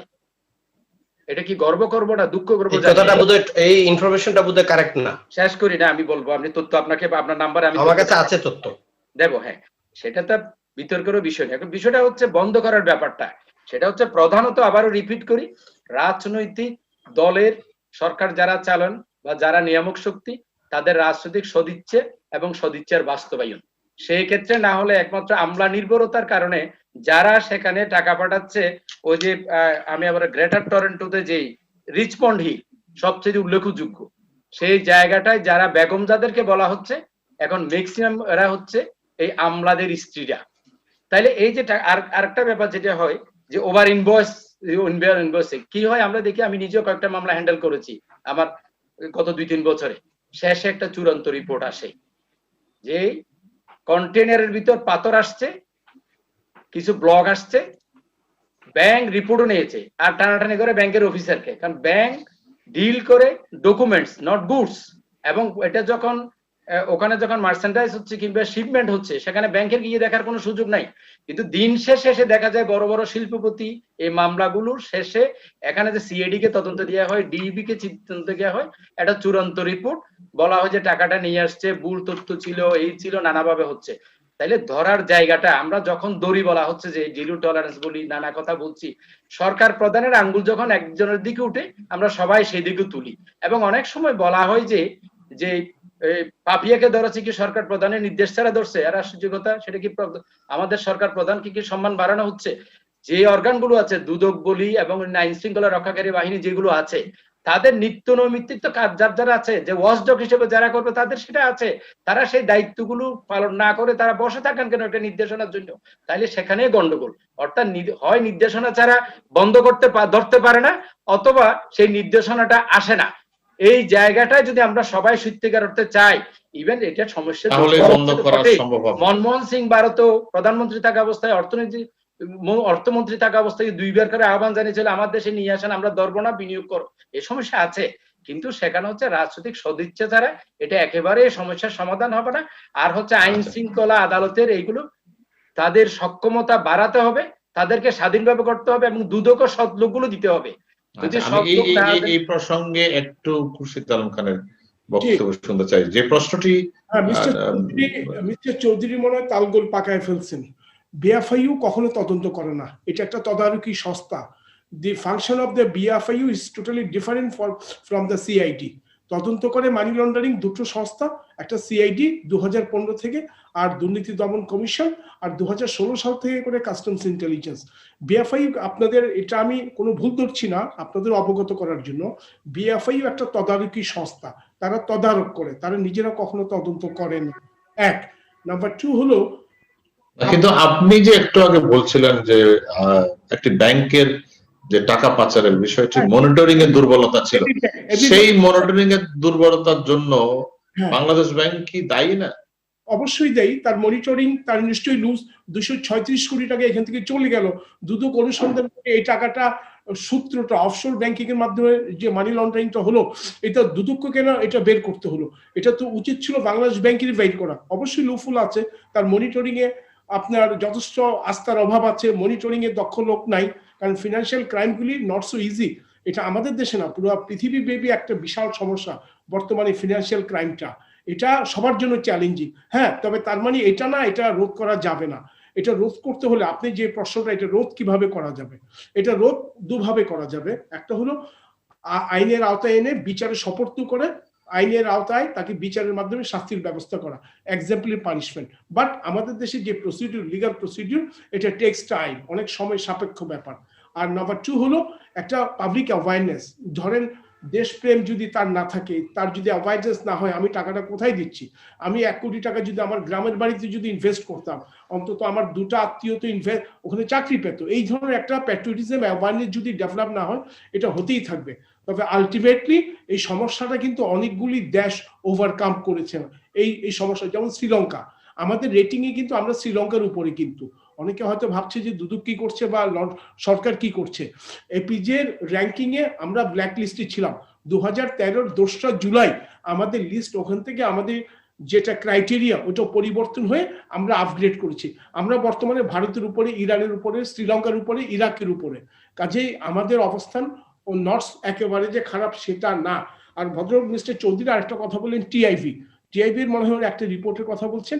উইথ ডিউ রেসপেক্ট, আমরা টিআইবির প্রত্যেকটা রিপোর্টকে আমরা চ্যালেঞ্জ করছি, কারণ টিআইবি রিপোর্টটা এক পেশে 5,000 লোকের উপর ওরা ইনভেস্টিগেশন করে একটা রিপোর্ট দেয়। আমার কাছে গত বছরের আগের বছর আসছিল যে তথ্য উপাত্ত দেন, আমি আপনার নামটা গোপন রাখবো। আমি বললাম যে আপনি আবার ইন্টারভিউ নিচ্ছেন, আপনি গোপন রাখবেন কেন? আপনি আমার নাম দিতে হবে। যাক, একটা ভদ্র মহিলা আসছিল, ও নিয়েছে, পরে রিপোর্ট দিয়েছে। আমরা টিআইবি রিপোর্টকে আমরা স্টিল এখনো মনে করি এটা স্বচ্ছ রিপোর্ট না, এটাকে কোনোভাবেই রিলাই করা যাবে না। এন্টি গভর্নমেন্ট একটা সেন্টিমেন্ট কাজ করে, তারা ওভাবে যদি একটা রিপোর্ট দেয় নিজেদেরকে হিরো মনে করে। উইথ ডিউ রেসপেক্ট, আমি কাউকে আঘাত দেওয়ার জন্য কথাটা বললাম না। কাজে অ্যাওয়ারনেস বিল্ড আপ, শাস্তির আওতায় হলে অবশ্যই এটা অনেক কমে যাবে। আমি আসবো আপনার কাছে, বুঝতে পারলাম কারণ এটি আমি তাজ রহমান যে আলোচনাগুলো, হ্যাঁ এটি তাজ রহমান, আপনার কি মনে হয়? দেখেন, আমি এই আখতার কবির সাহেবকে একটু জিনিস অ্যাডাপ্ট করতে চাই। উনি বলেছেন ইন্ডিয়ার চেয়ে আমরা অনেক অ্যাডভান্স কালো টাকাতে। আমি ইন্ডিয়ান এক্সপ্রেস একটা রিপোর্ট থেকে বলি, up until the March of 2018 3 lakh crore which is 1.5 trillion US dollar Swiss ব্যাংকে কিন্তু ইন্ডিয়ার আছে। ইন্ডিয়ার জিডিপি এখন হলো 2.219। এখন যদি 2.9 ইন্ডিয়ার জিডিপি হয় আর 1.5 ট্রিলিয়ন ইউএস ব্যাংক সুইস ব্যাংকে যদি হয়, তো কতটুকু হলো তাদের টাকাটা? মোর দেন দেয়ার হাফ অফ দি জিডিপির টাকাটা ব্ল্যাক মানি হিসাবে সুইজারল্যান্ডে আছে। আমি কুশের সাহেবের একটা কথা এক সূত্র ধরে বলি এটা, এবং আমাদের সেলিম সাহেব বলেছে এটা গ্লোবাল প্রবলেম। আমাদের এখানে আমরা দোষারোপ করে কিন্তু এটা ফিক্স একদিনে করা সম্ভব না। আমাদের এখানে মেইন টার্গেটে যেতে হবে, কোথা থেকে আমাদের উৎপত্তিটা, কোথা থেকে আমাদের শেষ করতে হবে। আমাদের, আমি আপনাকে আরেকটা এক্সাম্পল দিতে হয়, আপনারা জানেন ব্রিটেনে ওয়ার্ল্ডের সবচেয়ে হাইয়েস্ট রাশিয়া এবং চায়না থেকে ইনভেস্টর বিলিয়নরা নিয়ে যাচ্ছে, সেই টাকা কি সাদা টাকা নিয়ে যাচ্ছে? সাদা তো নিয়ে যাচ্ছে না, তারা ইনভেস্টমেন্ট করে এটা ফ্রি করে দিচ্ছে, তুমি ইনভেস্টমেন্ট করলে আমার এখানে প্রপার্টি করলে তোমাকে আমি এটা এইভাবে করে দিব। তাদের টাকা যখন আসে এটা হালাল বাইরে যখন যায় তখন তারা এটাকে ধরে ফেলে। আমাদের এখান থেকে আমির কবির সাহেব বললেন যে আমি এখানে উৎসাহ আর কিছু নাই, যারা সাংবাদিকরা আপনার সরকারি কর্মকর্তারা বেশি হচ্ছে, আমি উৎসাহ হয় নাই, যেটা আপনিও ধরলেন। আমরা বলছি যে এটা বেড়ে যাচ্ছে এখন সরকারি কর্মকর্তারা, বাদ দিলাম বাংলাদেশ, ইন্ডিয়া, আমেরিকা, ব্রিটেন, ইউরোপের মতো দেশ আপনি যখন টাকা পাচার হয় ধরতে পারে না, হওয়ার পরেই ধরে, কারণ আপনি ডিটেক্ট করতে হবে। ডিটেক্ট যদি না করতে পারেন তাহলে আপনি পারবেন না। শুধু আগে পাচার করাটা ধরতে পারবেন অ্যাক্টিভিটিজ এর উপরে। যদি অ্যাকাউন্টসের তার লেনদেন সন্দেহজনক হয় তাহলে সেই অ্যাকাউন্টে ধরতে পারে, জেড ফ্ল্যাগ দিবে, রেড ফ্ল্যাগ দিবে যে অ্যাকাউন্টটা তদন্ত কত, টাকাটা মানে উৎসটা কি। আরেকটা জিনিস আমি কবির সাহেবের সাথে ডিফারেন্ট দাদা, কবির সাহেবের সাথে আরেকটা জিনিস, নতুন কোটিপতি বনা কিন্তু এটা ইকোনমির জন্য ভালো। It is a transitional period. আমরা ডেভেলপিং কান্ট্রি থেকে ডেভেলপ কান্ট্রিতে যাচ্ছি যখন হবে তখন তিনি যেটা মিন করেছেন যে এই করোনা সংক্রান্ত সময়ে করোনাটা আমি ওনার সাথে ডিফার করছি না, না কিন্তু করোনাটা আমি ডিফার করছি না, আমার কাছে আমার এই রিপোর্টটা আছে, আমি করোনাটা ডিফার করছি না, কিন্তু কোটিপতি বনায় ট্রানজিশনাল দেশ যদি দেখেন, ইভেন সেকেন্ড ওয়ার্ল্ড ওয়ারের পরে ব্রিটেনেও কিন্তু সেরকম লোক হয়েছে, কোটিপতি বনেছে, ব্যবসা করে, নতুন ট্রানজিশনাল পিরিয়ড, এটা হইতেই হয়। আচ্ছা, আমি এখানে খারাপ কিছু না, আপনার ইকোনমিক গ্রোথ হবে। ইমরান সালেহ প্রিন্স আপনার কাছে আসবো, তবে তার আগে একটা ফোন আছে। কে আছেন আমাদের সাথে যুক্ত? আপনার নাম পরিচয় বলুন।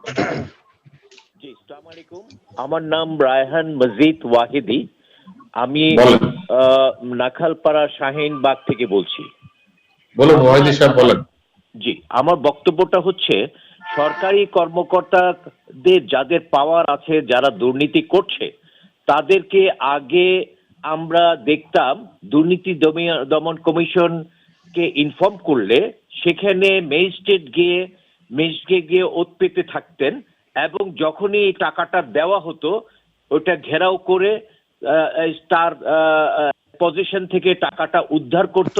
এই আইনটা যতক্ষণ পর্যন্ত প্রবর্তন গভর্নমেন্ট না করবে ততক্ষণ পর্যন্ত দুর্নীতি দমন করা সম্ভব হবে না, নাম্বার 1। নাম্বার 2, আমি আরেকটি বিষয় বলছি, আজকে 2000 কোটি টাকা পাচার হয়ে যাচ্ছে, 100 কোটি টাকা এক রাজনৈতিক সামান্য নেতার কাছে পাওয়া যাচ্ছে। সেক্ষেত্রে একজন ইনকাম করে সেখানে ট্যাক্স ডিপার্টমেন্টে শো করেনি বলে তাকে আপনি জেলে নিয়ে গেলেন, অথচ সেই ভদ্রলোক একটি জুট মিল করে সেখানে অনেকগুলো লোকের কর্মসংস্থান করেছেন। ওই ভদ্রলোককে আমি বলবো, ওই ভদ্রলোককে অবশ্যই 10% সে যে তার ইনকাম যদি বেশি হয়ে থাকে, শো না করে থাকে, 10% তার থেকে কর্তন করে তাকে ছেড়ে দেওয়া হোক। কেন এইভাবে যে লোকটা ইনভেস্ট করতেছে? ধন্যবাদ ওয়াহিদি স্যার। আমরা কোন নির্দিষ্ট ভদ্রলোকের ব্যাপারটা জানি না অবশ্য, যাক সেটা আমাদের আলোচনায় আমরা এই করতে চাই না। নিশ্চয়ই তিনি যদি বেআইনি ভাবে কোনো কিছুর শিকার হয়ে থাকেন নিশ্চয়ই সেটি দেখবে, আইন দেখবে, আইন আছে তার জন্য। ধন্যবাদ জানাচ্ছি আপনাকে আপনার প্রশ্নের জন্য। আমি ইমরান সালেহ প্রিন্স আপনার কাছে আসতে চাই। আপনার কি মনে হয় যে এই পুরো আলোচনার মধ্য দিয়ে জনাব সেলিম আলতাফ জজ যেটি করছেন, একটি উপায় খুঁজে বের করতে হবে যে দুর্নীতির টাকা বন্ধ করা? ইমরান সালেহ প্রিন্স। না, দুর্নীতির টাকা কিভাবে, দুর্নীতি বন্ধ করা যাবে, টাকা পাচার কিভাবে বন্ধ করা যাবে, এটা অবশ্যই আমাদেরকে চিন্তা ভাবনা করে এটা বের করতে হবে। সেলিম সাহেব একটা কথা বলেছেন যে এই টাকা কি নতুন পাচার হচ্ছে, আমি কিন্তু অস্বীকার করব না, এটা কিন্তু আগেও পাচার হয়েছে, কিন্তু যে ভলিউমে গত কয়েক বছরে এটা বাংলাদেশ থেকে পাচার হয়েছে, এই ভলিউমে অতীতে কখনোই সেই টাকা পাচার হয় নাই। আপনার ডয়েচে ভেলে একটি জার্মান ভিত্তিক একটি মানে বার্তা সংস্থা, তারা আপনার ওই যে জিএফআই রিপোর্টের বরাত দিয়ে বলেছে যে এলডিসি দেশ সময়ের মধ্যে বাংলাদেশই শীর্ষতম দেশ, যে দেশ থেকে গত 2 বছরে আপনার যেভাবে টাকা পাচার হয়েছে। এটা যে গত 27শে নভেম্বরের ডয়েচে ভেলের যে আমি একটা রিপোর্ট এখনই দেখলাম, সেই রিপোর্টে এটা বলা হয়েছে। আর উনি আরেকটা বলেছেন দেশপ্রেমের অভাব। অবশ্যই দেশপ্রেমের অভাব আছে বলেই তো এই যে যারা দেশে দুর্নীতি হচ্ছে, এই টাকা পাচার হচ্ছে। কিন্তু এই দেশপ্রেম তো ফিরিয়ে আনতে হবে। ফিরিয়ে আনার জন্য তো আমাদের সকলকে কাজ করতে হবে। আওয়ামী লীগ তো গত 12 বছর যাবৎ একটানা ক্ষমতায়, যেভাবেই তারা ক্ষমতায় থাকুক, ক্ষমতায় আসছে। 12 বছরে তারা এই কথিত এই যে দেশপ্রেম, এটাকে কেন জাগ্রত করতে পারলো না? কেন এই টাকা পাচার করতে পারলো না? আজকে যে টাকা পাচারের কথা বলা হচ্ছে, যে রাশেদ খান মেনন সাহেব বলেছেন 10 বছরে 9 লাখ কোটি টাকা, 9 লাখ হাজার কোটি টাকা পাচার হয়ে গেছে। তো সেই টাকার সাথে তো আমরা দেখলাম ফরিদপুরের ছাত্রলীগের সভাপতি, আওয়ামী লীগের সেক্রেটারি, তাদেরকে গ্রেপ্তার করা হয়েছে 2000 কোটি টাকা পাচারের জন্য। তো এরকম তো পাচারের খবর আমরা পাচ্ছি। রাজনৈতিক যারা নেতৃবৃন্দ আছেন তারাই তো এটা করছে। হ্যাঁ, পাচারটা বন্ধ করতে হলে আমাদেরকে, আমি আগেই বলেছি, আমাদেরকে এই ব্লেম গেম বাদ দিয়ে আলোচনায় বসে আমাদের একটা পথ বের করতে হবে। আমি মনে করি দেশে যদি সুশাসন না থাকে, দেশে যদি গণতন্ত্র না থাকে, জবাবদিহিতা না থাকে, সংসদ যদি কার্যকর না থাকে, আপনার প্রতিষ্ঠানগুলো যদি কার্যকর না থাকে, তাহলে কিন্তু এই পাচার বন্ধ করা যাবে না। পাচার বন্ধ করতে হলে অবশ্যই আমাদেরকে এগুলোকে অ্যাড্রেস করতে হবে এবং দেশের সুশাসন প্রতিষ্ঠার পাশাপাশি আমাদেরকে গণতন্ত্র, জবাবদিহিতা, সংসদকে কার্যকর করা এবং যে সাংবিধানিক প্রতিষ্ঠানগুলো আছে এগুলোকে মানে নিরপেক্ষ এবং বস্তুনিষ্ঠভাবে পরিচালনার জন্য কাজ করার সুযোগ দিতে হবে। আচ্ছা, আমি ধন্যবাদ আপনাকে। আমি আলতাফ জনাব সেলিম আলতাফ জজ আপনার কাছে আসছি। তবে তার আগে কয়েকটি ফেসবুক কমেন্ট আছে, এগুলো একটু পরে আপনার কাছে আসছে যাতে আপনার বলতে সুবিধা হয়। ফাহিমা আনাম লিখেছেন, টাকা পাচারকারীদের বিরুদ্ধে সরকারের কঠোর পদক্ষেপ রয়েছে, তারপরও পাচার রোধ করা যাচ্ছে না কেন? মূল চ্যালেঞ্জটা কোথায়? এটি ফেসবুকে লিখেছেন ফাহিমা আনাম। মানিক মিয়া লিখেছেন যে প্রতি বছর এত টাকা বিদেশে পাচার হয়, সে সংক্রান্ত তথ্য আমাদের কতটা রয়েছে? পাচারকারীদের বিরুদ্ধে আমরা কতটা সোচ্চার? এটি মানিক মিয়ার মন্তব্য। ফারহান হক লিখেছেন, টাকা পাচারকারীদের বেশিরভাগ আমলা রাজনীতির সাথে যুক্ত, সমাজের নীতি নির্ধারকরা যদি অপরাধের সাথে যুক্ত থাকে তাহলে অপরাধ দমন করবে কে? ফারহান হকের মন্তব্যটা এটি। MM9 লিখেছেন ফেসবুকে, দেশের হাজার কোটি টাকা বিদেশে পাচার হয় কিভাবে? এসবের সূক্ষ্ম নজরদারি কেন করা হয় না? প্রশ্ন তুলেছেন তিনি। ফয়েজ খান লিখেছেন ফেসবুকে, দেশের মানুষ কেন বিদেশে টাকা পাহাড় গড়ে তুলেছেন? পাচারকারীরা বিদেশে কেন নিরাপদ মনে করছেন? দেশ তাদের কাছে কি তাহলে অনিরাপদ? এটি একটি ভিন্নতর প্রশ্ন। রোকসানা হাসান ফেসবুকে লিখেছেন, সরকার তো চাইলে পাচারকারীদের দেশে ফিরিয়ে আনতে পারে, পাচারকারীদের ফিরিয়ে আনা যাচ্ছে না কেন? এই ব্যাপারে আমাদের সরকার কতটা আন্তরিক? প্রশ্ন তুলেছেন তিনি। এরপরে বিজয় রায় লিখেছেন ফেসবুকে, স্বচ্ছতা ও জবাবদিহিতা আগে নিশ্চিত করতে হবে, অপরাধ দমনে নিয়োজিত প্রতিষ্ঠানকে স্বাধীন ও শক্তিশালী করতে হবে, তাহলে অপরাধ দমন করা যাবে। এটি বিজয় রায়ের মন্তব্য। এরপরে লিখেছেন ইরফান মাহমুদ, দেশের টাকা পাচার হয়ে যাচ্ছে, বাংলাদেশ ব্যাংক কি করে? বাংলাদেশ ব্যাংকের কর্মকর্তাদের কেন এই উদাসীনতা? এই মোটামুটি কয়েকটি ফেসবুক কমেন্ট আমাদের কাছে আরো আসলে আমরা এগুলো আরো শুনবো। ব্যারিস্টার সেলিম আলতাফ জজ, আপনার মন্তব্য। ধন্যবাদ। আসলে আমি ওই আখতার কবির সাহেবের একটা কথা দিয়ে শুরু করতে চাই। উনি বলেছিলেন যে সরকারের সদিচ্ছা থাকলে এটা সম্ভব। সরকারের সদিচ্ছা যে আছে এটা কিন্তু বাংলাদেশের প্রত্যেকটা মানুষই দেখতে পাচ্ছে। কেননা প্রতিনিয়ত যারা এই টাকা পাচারের সাথে জড়িত কিংবা ধরা পড়ছে প্রত্যেকেই কিন্তু আইনের আওতায় আনা হচ্ছে এবং বিচারের ব্যবস্থা করা হচ্ছে। দুর্নীতি দমন কমিশন তার কাজ করে চলেছে।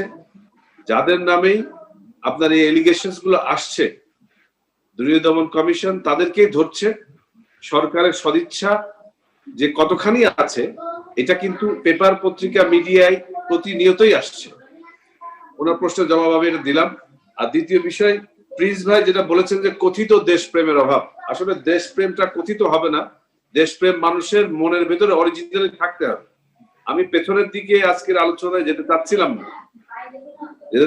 না, কিন্তু আপনি যে কথাগুলো বলছেন যে টাকা পাচার আগে হয়েছে, ভলিউম বেড়েছে, এর পেছনে সরকারের কারা কারা জড়িত, আমি কারো নাম উল্লেখ না করেই বলছি, দুর্নীতির দায়ে কিন্তু একটা দলের প্রধান সাজাপ্রাপ্ত হয়ে আছে। দুর্নীতির দায়ে সাজাপ্রাপ্ত হয়ে একটা দলের ভারপ্রাপ্ত প্রধান পলাতক অবস্থায় আছেন। আমি এত ফিরিস্তি দিতে চাই না, আজকে আলোচনাটা আমি এত নষ্ট করতে চাচ্ছি না। আমি চাচ্ছিলাম যে আজকের আলোচনায় যেহেতু সমস্ত বিজ্ঞ আলোচক বৃন্দ আছেন, এই যে টাকাটা পাচার হচ্ছে, এটা একটা financial crime, so critical to detect. এটা পাচার হওয়ার পরেই ধরা যায়, ধরার পরে ফেরত আনার যে প্রক্রিয়া, এটাও খুব জটিল। তো এই জটিল প্রক্রিয়ার ভেতরে আমাদের দেশের যে সমস্ত আইন কানুন আছে, এই লুপহোলস গুলা কি সেটা ডিটেক্ট করা এবং সার্বিকভাবে ব্যবস্থা নেওয়া যাতে এটা না যায়, সেই ব্যাপারে সবাই আলোচনা করলে আমার মনে হয় এটা এই আলোচনাটা ফ্রুটফুল হতো, মানুষের জন্য একটু উপকারে আসতো। তৃতীয় বিষয়, প্রিন্স ভাই বলেছেন রাশেদ খান মেনন কি বলেছেন না, এটা রাশেদ খান মেননের ব্যক্তিগত অভিমত। এটার সাথে উনি জোটের সংশ্লিষ্ট কিংবা জোটের তরফ থেকে কিন্তু এই ধরনের বিবৃতি কিংবা বক্তৃতা কিছুই দেওয়া হচ্ছে না, উনি ব্যক্তিগতভাবে বলেছেন, এটা ওনার ব্যক্তিগত অভিমত। দ্বিতীয় বিষয়, যে আমাদের দেশে এখন যেই পরিস্থিতিটা বিরাজমান, সেটা হচ্ছে আমাদের এই সাবকন্টিনেন্টের ভেতরে বাংলাদেশ সমস্ত সূচকে এগিয়ে আছে। আমাদের অর্থনৈতিক প্রবৃদ্ধি বেশি, আমাদের দেশের মানুষের জীবনমান আগের থেকে বৃদ্ধি পেয়েছে, আমাদের দেশের স্বাস্থ্য, মানুষের নিরাপত্তা সহ অন্যান্য যে সমস্ত সূচক অন্যান্য নির্ধারিত হয় একটা দেশের অবস্থা, সমস্ত সূচকে বাংলাদেশ এগিয়ে আছে। আমি বলবো না আমাদের দেশ পারফেক্ট, কিন্তু এটা পারফেকশন আনার জন্য প্রত্যেককেই সম্মিলিতভাবে কাজ করতে হবে। শুধু আমি আমার ব্যক্তিগত জায়গা থেকে শুধু কমপ্লেন করে গেলাম, এবং কমপ্লেন করার ফলে খুরশিদ ভাই যেটা বলেছেন যে নিজেদেরকে হিরো হিসাবে জাহির করা, আমাদেরকে সেখান থেকে বেরিয়ে আসতে হবে। এই দেশটা শুধু আওয়ামী লীগ সরকার গঠন করে 12 বছর চালাচ্ছে, এটা আওয়ামী লীগ সরকারের একার নয়। এই দেশের 18 কোটি মানুষ, প্রত্যেকটা মানুষকে তার নিজের নিজের ব্যক্তিগত জায়গা থেকে দায়িত্বপূর্ণ আচরণ করতে হবে, যাতে যাতে যেই স্বপ্ন নিয়ে এই দেশটা স্বাধীন হয়েছিল, যেই মূল্যবোধের ভিত্তিতে, সেই মূল্যবোধটা প্রতিষ্ঠিত করার জন্য প্রত্যেককেই তার দায়িত্বপূর্ণ আচরণ করতে হবে, তাইলেই কিন্তু এই দেশটা এগিয়ে যাবে। শুধু আপনার একটা দলের উপরে, আমাদের দল সরকার চালাচ্ছে, 12 বছর চালাচ্ছে, অতএব সমস্ত দায়ী আমাদের, সমস্ত দায়ী মাননীয় প্রধানমন্ত্রী ঘাড়ে নিয়ে চালাচ্ছেন, তাই বলে কি আর কারো কোনো দায়িত্ব নেই? শুধু কমপ্লেন করা, এর সমাধান দেয়া না। অবশ্যই প্রত্যেককে সমাধান দিতে হবে, এবং সমাধানের পর যেহেতু আপনারা দায়িত্বপূর্ণ পদে আছেন, আপনাদেরকে সেই সাজেশনটা দিতে হবে। সেই সাজেশনটা আমরা কিভাবে গ্রহণ করি এবং সেই গ্রহণের ভিত্তিতে কিভাবে ব্যবস্থা নেওয়া হচ্ছে, তার ভিত্তিতেই কিন্তু আপনারা আলোচনা সমালোচনা যদি করেন, তাহলে সেটা ভালো হবে বলে আমি আশা করি সবার জন্য। ধন্যবাদ শ্যামল দত্ত। ধন্যবাদ। হ্যাঁ, আমি আবার আমাদের প্রায় শেষের দিকে আলোচনা, যদি আমরা ছোট করে একটু একটু করে শুনি। আক্তার কবির চৌধুরী, আপনার শেষ মন্তব্য, যেটি প্রশ্নটি বলছিলেন যে সেই জায়গাটাকে যদি অ্যাড্রেস করে বলেন। সেই জায়গাটাই সেটা হচ্ছে, আমরা সবাই বলেছি, আমাদের বলার মধ্যে বা কথার মধ্যে কারো কোনো ভিন্নমত নাই, এখানে দোষারোপ করেও কোনো কিছু সমাধান হবে না। এটা হচ্ছে দেশপ্রেম, দেশপ্রেম জাগানোর জন্য যে কালচারাল কাজগুলো করা দরকার, এখন সেটা শেষ করে ধরবেন এমন তো না। যারা পাচারকারী, দুর্নীতিবাজ, তাদেরকে ধরাটা অব্যাহত রাখতে হবে। দুদকের বেলা যে তার সাথে যেটা খেয়াল করাটাই আমাদেরও কথা, সেটা সক্ষমতার কথা বলেছে। সক্ষমতা হচ্ছে যেখানে আমলাদেরকে ধরার ক্ষেত্রে বার করে দেওয়া হয়েছে, ইন্ডেমনিটি দেওয়া হয়েছে, সেইগুলো থেকে সেটা চেঞ্জ করে দুদককে সক্ষমতা অর্জন করাতে হবে। এই কাজটি অত্যন্ত আন্তরিকতার সাথে, এবং কাজটি করার ক্ষেত্রে সবচেয়ে পাইওনিয়ার ভূমিকা রাখতে পারে সরকারি দল, সরকার, তার রাজনৈতিক সদিচ্ছা। এখন আরেকটা বিষয় একটু বলা দরকার, সেটা একটা ভুল একটা মেসেজ যাবে। আন্তর্জাতিকভাবে টিআই, ট্রান্সপারেন্সি ইন্টারন্যাশনাল, সারা গ্লোবাল যে দুর্নীতির যে তথ্যটা দেয়, কোন দেশের র্যাঙ্কিং কোথায়, সেখানে বাংলাদেশের যে চ্যাপ্টার টিআইবির কোনো ভূমিকা থাকে না। শ্যামলদা জেনে নেবেন, চুল পরিমাণও কোনো গবেষণা, কোনো তথ্য উপত্য টিআইবি অংশগ্রহণ করতে পারে না। সেটা তারা বাংলাদেশের অন্যান্য যে জরিপ সংস্থাগুলো, অ্যাকাউন্টেবল যে জরিপ সংস্থা, সেখান থেকে নেয়। পৃথিবীব্যাপী একই জানি আমরা, এটা অনেক বিতর্ক হয়েছে। আর বাংলাদেশের অভ্যন্তরে যে সমস্ত সংস্থা নিয়ে, চট্টগ্রামে আমরা অনেক সংস্থা নিয়ে করেছি, আমি শুরু থেকে চট্টগ্রামে যুক্ত ছিলাম, আছি, ভলান্টারি সার্ভিস, এবং বাংলাদেশে সেখানে আমরা প্রতিটা রিপোর্ট নিয়ে, এই যে দুর্নীতির যে খতিয়ান আমরা প্রকাশ করি সাংবাদিকদের সামনে, আমরা সুধীজনের সামনে, আমরা কিন্তু চ্যালেঞ্জ করতে পারি, শেষ করতে চ্যালেঞ্জ করতে পারি। এখানে কোনো মন গড়া কোনো কথা নিয়ে কখনো করা হয় না, এবং থাকলে তাদেরকে বাংলাদেশ থেকে অনেক সময় বের করে দেওয়ার কথা বলা হয়। আমাদের কথা হচ্ছে যে ওয়াচডগ গুলো আছে, আমাদের দুর্নীতি দমন কমিশন, মানবাধিকার কমিশন, আমাদের যে তথ্য অধিকার কমিশন, নির্বাচন কমিশন, প্রায় প্রতিটা এখন আইসিইউতে আছে, অনেকটা মুমূর্ষু অবস্থা করে রাখা হয়েছে। তাদেরকে সক্ষম করতে হবে, একইভাবে সক্ষমতা অর্জনের জন্য কাজ করতে হবে। সেই জায়গাটা হচ্ছে রাজনৈতিক সদিচ্ছার ব্যাপার এবং একটা জাতীয়ভাবে কনসেনসাস আমাদের মধ্যে একটা ঐক্যমত আসতে হবে ধন্যবাদ। যে তারপরে পাচার করাটাকে আমরা কেউ পছন্দ করছি না। আচ্ছা। সেই জায়গাটায় ধরতে পারবে আইন শৃঙ্খলা রক্ষাকারী বাহিনী, দুর্নীতি দমন কমিশন। দুদকের মধ্যে যে দুর্নীতিবাজ আছে তাদেরকেও সরানো খুব জরুরি। সেটা করে ধন্যবাদ। হাতে দুদকের এটিও দায়িত্ব দেওয়া যায়। ধন্যবাদ। তাজ রহমান। দেখেন, আপনাকে এটা বন্ধ করতে হলে যেটা শুরু করতে হবে, এই দেশে ইনভেস্টমেন্টের যে সুযোগটা আপনাকে করে দিতে হবে। আপনি ইনভেস্টমেন্ট যদি কেউ করে, যেটা একজন দর্শক বলেছেন, তার কাছ থেকে আপনি একটা ধরেন 20% তোমার এটা থেকে কাটা হবে, সে বা 25% কাটা হবে, কেটে নিয়ে তোমার বাকি টাকাটাকে হোয়াইট করা হবে, বাকি টাকাতে বাইরে নিতে পারবে না, দেশে ইনভেস্ট করতে হবে। এই কালচারটা যদি একটু করা যায় তাহলে হবে কি, মানুষের যে প্রবণতাটা বাইরে টাকাটা নিচ্ছে এই জন্য টাকাটা কালো হিসাবে কামাচ্ছে, এখানে ভয় পাচ্ছে দুদক ধরবে, আপনার দুদিন পরে ঝামেলায় পড়বে, এই জন্য টাকাটা ইজি রুটটা হিসাবে বাইরে পাচার করার সুযোগ তৈরি করে হয়ে যাচ্ছে। এটা কিন্তু মানুষের মধ্যে একটা টেন্ডেন্সি চলে যাচ্ছে, বাচ্চারা এখানে রাখবো না, বাইরে পাঠিয়ে দিব, বাচ্চারা চলে যাবে, আমি এখানে কাজ করবো, রিটায়ার্ড টাইমে চলে যাবো, বা রাজনীতি থেকে অবসর হওয়ার পর চলে যাবো। আমাদের এই টেন্ডেন্সিটা বন্ধ করতে হলে তাদের আইনটা সহজ করতে হবে ইনভেস্টমেন্টের জন্য। সরকার করছে এবং আরো করতে হবে। ফ্ল্যাট কিনতে গেলে তার টাকা দেওয়ানো হবে, আপনি টাকাটা পেলেন কোথায়? দুদককে পাঠিয়ে দিবেন, এনবিআর পাঠিয়ে দিবেন, সে তো বয়ে ফ্ল্যাট কিনতে যাবে না, জায়গা কিনতে যাবে না, ব্যবসা করতে যাবে না। আবার এই জিনিসটা বাইরেরটারে ফলো করেন না, আপনি 20টা দেশটা ফলো করেন, তাদের ট্রানজিশনাল পিরিয়ডটা কিভাবে গেছে। আমরা তো এখন ট্রানজিশনাল পিরিয়ডে যাচ্ছি, এই পিরিয়ডটা খুব ক্রুশিয়াল। আমাদেরকে সবাই মিলে, যে দাদা আমরা সবাই মিলে একটা জায়গায় আসতে হবে যে দোষারোপের রাজনীতি নেই, দেশটা আমাদের সকলে কিভাবে আগামী প্রজন্মের জন্য আমাদের একটা ভালো এক্সাম্পলারি রেখে যেতে পারি, সেই হিসাবে যদি একসাথে কাজ করি, কাউকে দোষে না দোষে, আইনটা সহজ করি ইনভেস্টমেন্টের জন্য, যারা নিয়ে যাচ্ছে টাকা তাদের জন্য পানিশমেন্ট রাখতে হবে, তাহলে দেখবেন একদিন আস্তে আস্তে এটা কমে আসবে, বাইরে পাচার করা কমে যাবে। জি, আমি বলতে চাই যে এখানে বলেছেন যে দেশে ইনভেস্টমেন্টের একটা ব্যবস্থা রাখতে হবে, এটাও ঠিক, কিন্তু সেই কোন টাকা দেশে ইনভেস্টমেন্ট হবে? যে টাকা আমি দুর্নীতি করে উপার্জন করেছি, দুর্নীতি কি চলতেই থাকবে? এই অনৈতিক ভাবে টাকা উপার্জন কি চলতেই থাকবে? এই পথ কি বন্ধ হবে না? বন্ধ না হলে জনগণের ভাগ্যেরও তো কোনো পরিবর্তন হবে না। আর এখানে সেলিম ভাই যে কথা বললেন আমাদের নেত্রী বেগম খালেদা জিয়াকে ইঙ্গিত করে, আমি ওনাকে বিনয়ের সাথে বলতে চাই, বেগম খালেদা জিয়ার বিরুদ্ধে যে ফরমাইশি রায় দেওয়া হয়েছে সেখানে কোথাও ওনাকে দুর্নীতিবাজ বলে আখ্যায়িত করা হয়নি। আর তারেক রহমানের বিরুদ্ধে যে কথা বললেন, তারেক রহমানের বিরুদ্ধে একটি নিম্ন আদালত, ওনাদেরই নিযুক্ত একটি নিম্ন আদালত যখন তাকে অর্থ মামলায় খালাস করে দিল, সেই বিচারককে কিভাবে দেশ ছাড়তে হয়েছে এবং দেশ ছেড়ে বিদেশে গিয়ে ইউটিউবের মাধ্যমে তিনি কিভাবে তাকে সরকার চাপ দিয়েছিল তারেক রহমানের বিরুদ্ধে রায় দেওয়ার জন্য, সেটা বললেন, সেটা বিশ্ববাসী না, বাংলাদেশের মানুষ, সাধারণ মানুষ সবাই এটা ভালো করেই জানে। আর আমি একটা কথা বলতে চাই যে এই যে রাজনৈতিক সদিচ্ছার কথা বলা হচ্ছে, এইটাই হচ্ছে 1 নম্বর প্রায়োরিটি দিতে হবে। সরকারের যদি রাজনৈতিক সদিচ্ছা থাকে তাহলে অর্থ পাচার বন্ধ হবে, দুর্নীতিও বন্ধ হবে, আপনার জবাবদিহিতা থাকবে, গণতন্ত্র ফিরে আসবে, সুশাসনও ফিরে আসবে। সরকারের আজকে মানে নাই, রাজনৈতিক সদিচ্ছা নাই বলেই কিন্তু এগুলো আজকে অনুপস্থিত বলেই আজকে দুর্নীতি অবাধে হচ্ছে, অর্থ পাচার হয়ে যাচ্ছে, কেউ আঙ্গুল ফুলে কলা গাছ হচ্ছে, কেউ আপনার কানাডায় বেগম পাড়া, এমপি পাড়া, নেতা পাড়া, এসব পাড়ার সৃষ্টি করছে, আবার কেউ বাংলাদেশেই মানে বিত্ত বৈভবে গা ভাসিয়ে দিচ্ছে। আবার এই বাংলাদেশেই দেখা যাচ্ছে আপনার কোটি কোটি মানুষ বেকার হচ্ছে।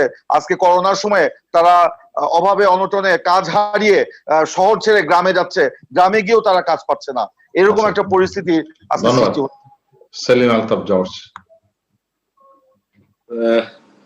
আসলে কি বলতে যাব এখন, প্রিন্স ভাই যে কথাগুলো বলছেন এই কথাগুলো আমি আর জবাব দিতে চাই না, দেশের মানুষ ভালো মতোই জানে। দুর্নীতি দমন করার জন্য বাংলাদেশ আওয়ামী লীগের সভানেত্রী মাননীয় প্রধানমন্ত্রী জননেত্রী শেখ হাসিনার পরিষ্কার নির্দেশনা সমস্ত জায়গায় যে দুর্নীতি করে আর পার পাওয়া যাবে না। যদি কেউ দুর্নীতি করেন, সেটা আমার দলের ভেতরেই হোক কিংবা যে কোনো জায়গার মানুষই হোক, সেটা যদি ধরা পড়ে, সেটা পার পাওয়ার সংস্কৃতি এদেশে যেভাবে প্রিন্স ভাইয়ের দল এবং তাদের নেতৃত্ব সৃষ্টি করেছিলেন, সেখান থেকে বাংলাদেশ বেরিয়ে এসেছে মাননীয় প্রধানমন্ত্রী জননেত্রী শেখ হাসিনার নেতৃত্বে।